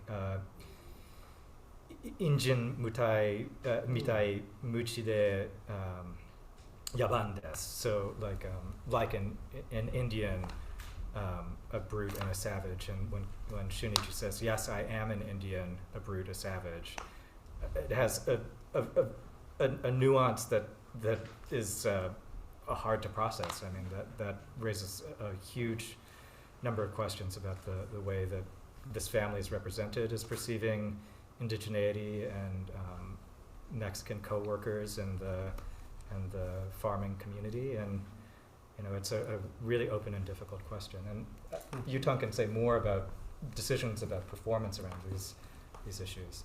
Yes, so definitely when the cast first got together, when we did our first table read, these specific lines that were discriminatory,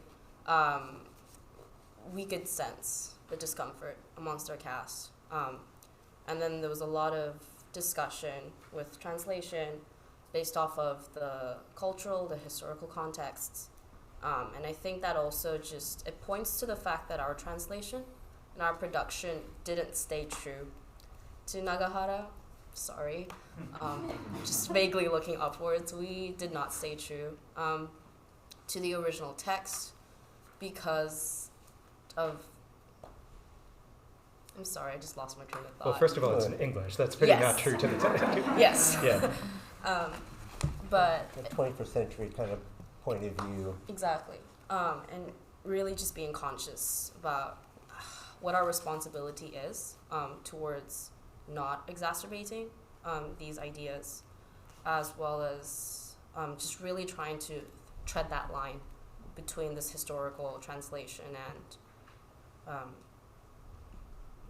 our own positionality and our standing in producing this. Okay, to loop in a couple of questions Sure, here too. So please. Maybe what Yutong is saying loops into Lisa Hoffman-Kuroda's question about some of the differences in translating a literary text versus a play.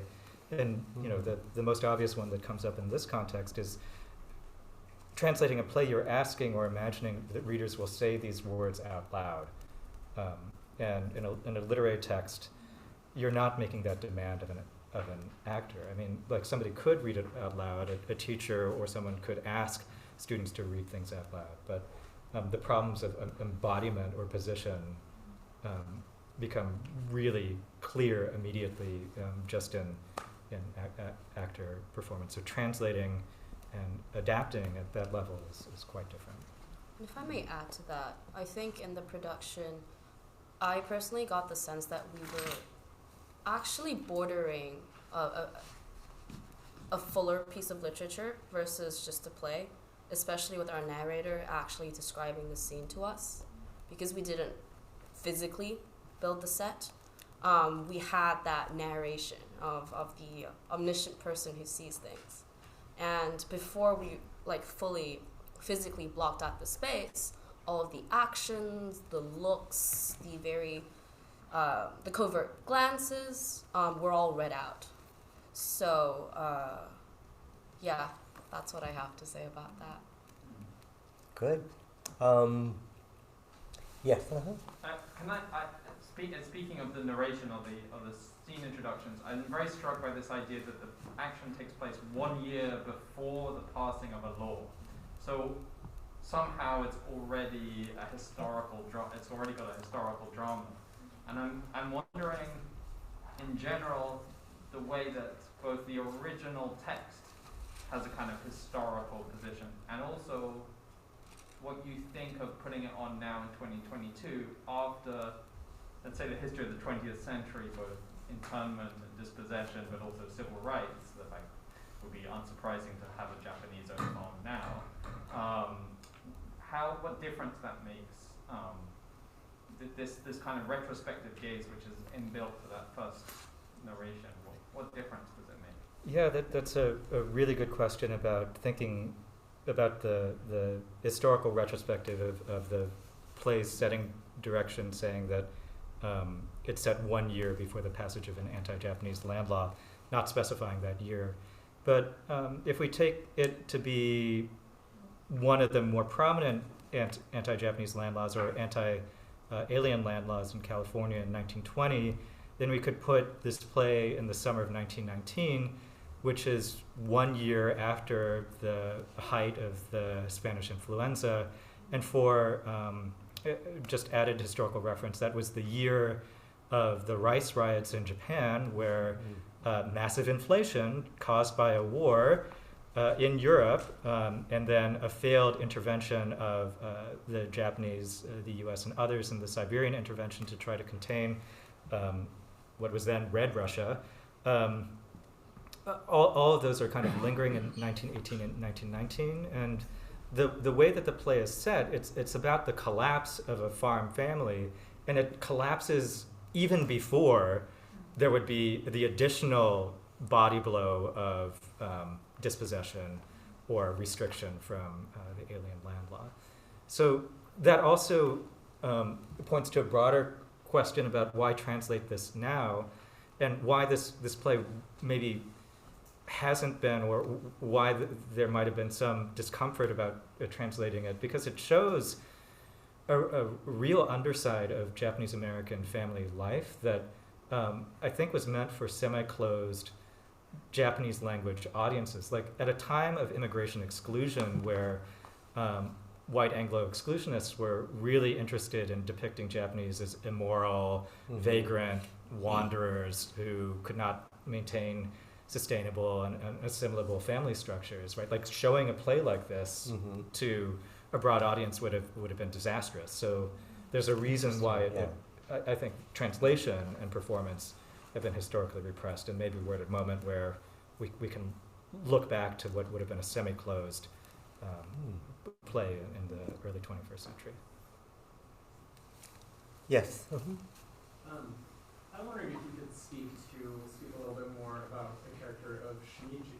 That you translated the title as The Ones Who Leave, and throughout the play there's references to him being the one will stay while everyone leaves around him, and him being very steady.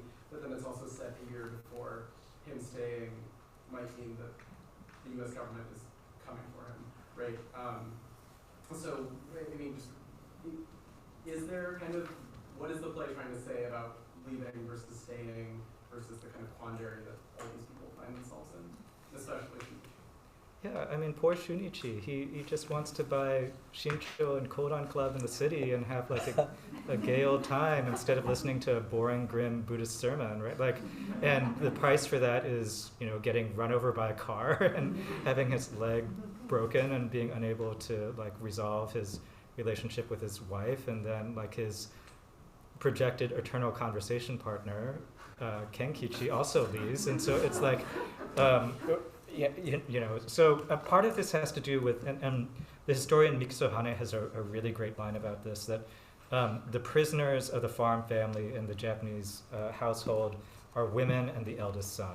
Like the eldest son has to inherit the farm, and that sounds great, except in a period where farm labor and farm work are no longer as prestigious, and not opportunities for really making money or a life or a future. And so Shunichi is cursed by his inheritance, not freed by it.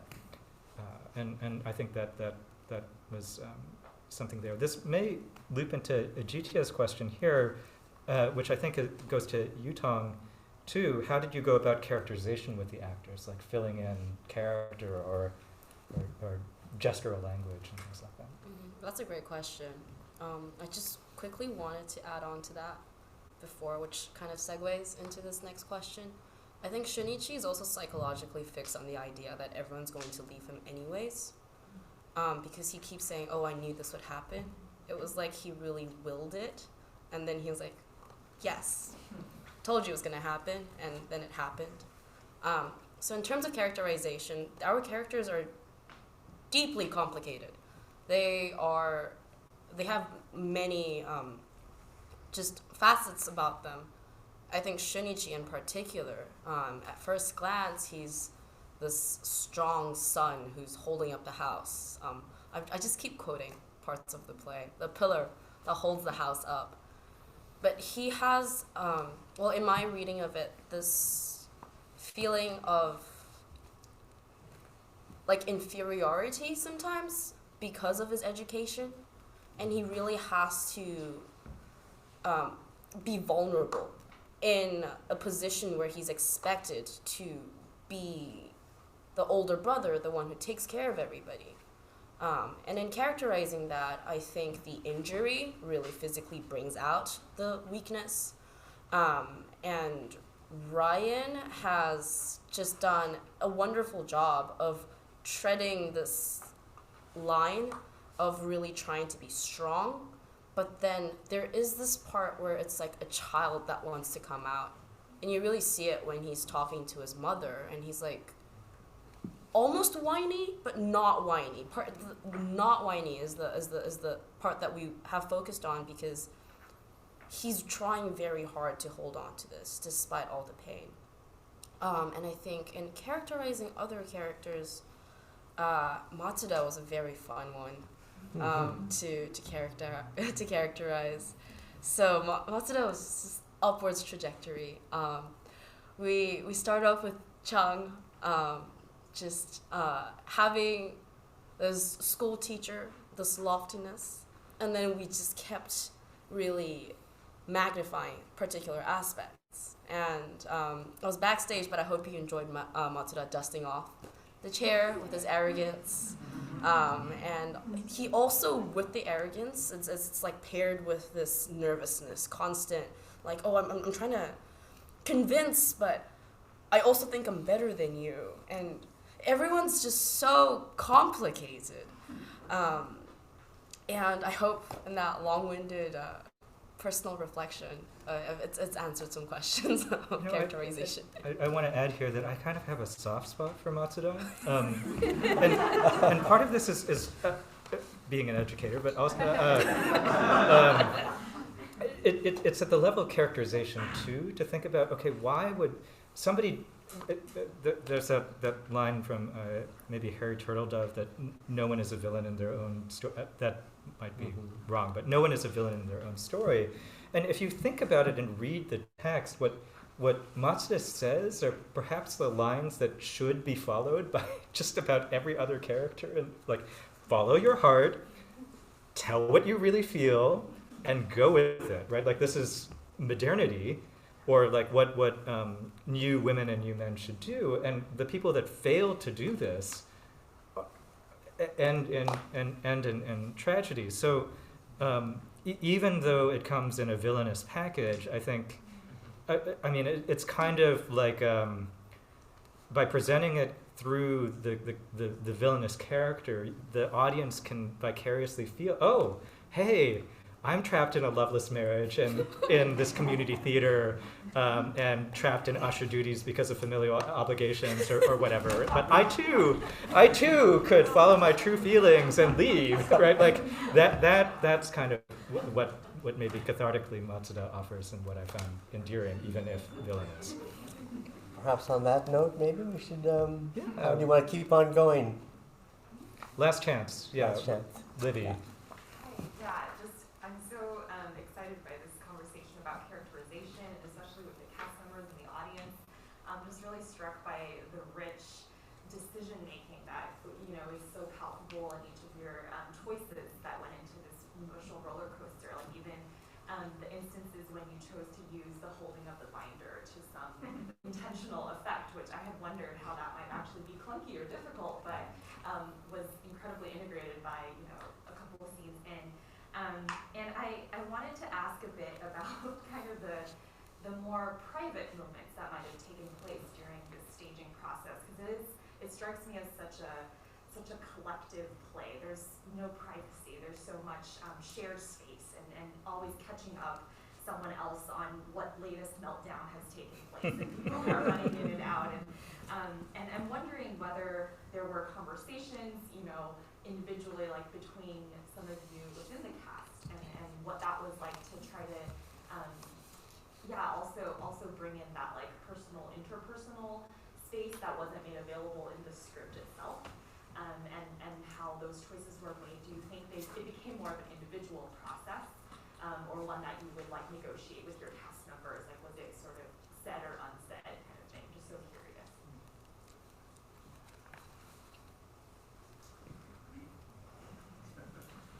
Any responses? I think one thing to maybe start off is, even though a lot of us collective, you've got these two outsiders, and so you have Kenkichi and Matsuda, who are very different, but as the two actors that you're talking about, really connect over, just being excluded from the whole thing, and also you never interact in the play, and just imagining kind of what a conversation between these two might look like, especially given that Matsuda represents everything that Kenkichi kind of hates. Think so? Yeah. Great. Well, I'd like to thank you all for staying after for this post-show discussion. It was very, very interesting, I found, this conversation. So thank the cast, the crew. Thank you all, folks. And there is a reception now. Where is the reception? The reception is in Wheeler 330, so find an English department buddy and head over with them. There are also, I think, signs that have been posted up. Wheeler 330 is, through Sather Gate up into the third floor of Wheeler Hall. And do they have to go through the northwest entrance? I believe that you can go through either the northwest entrance or the southeast entrance that's all the way kind of up the hill. So anything with an ADA button should be an unlocked door at this time. Thanks for clarifying. Great, thank you. That was a very good discussion. Yeah. What do we do?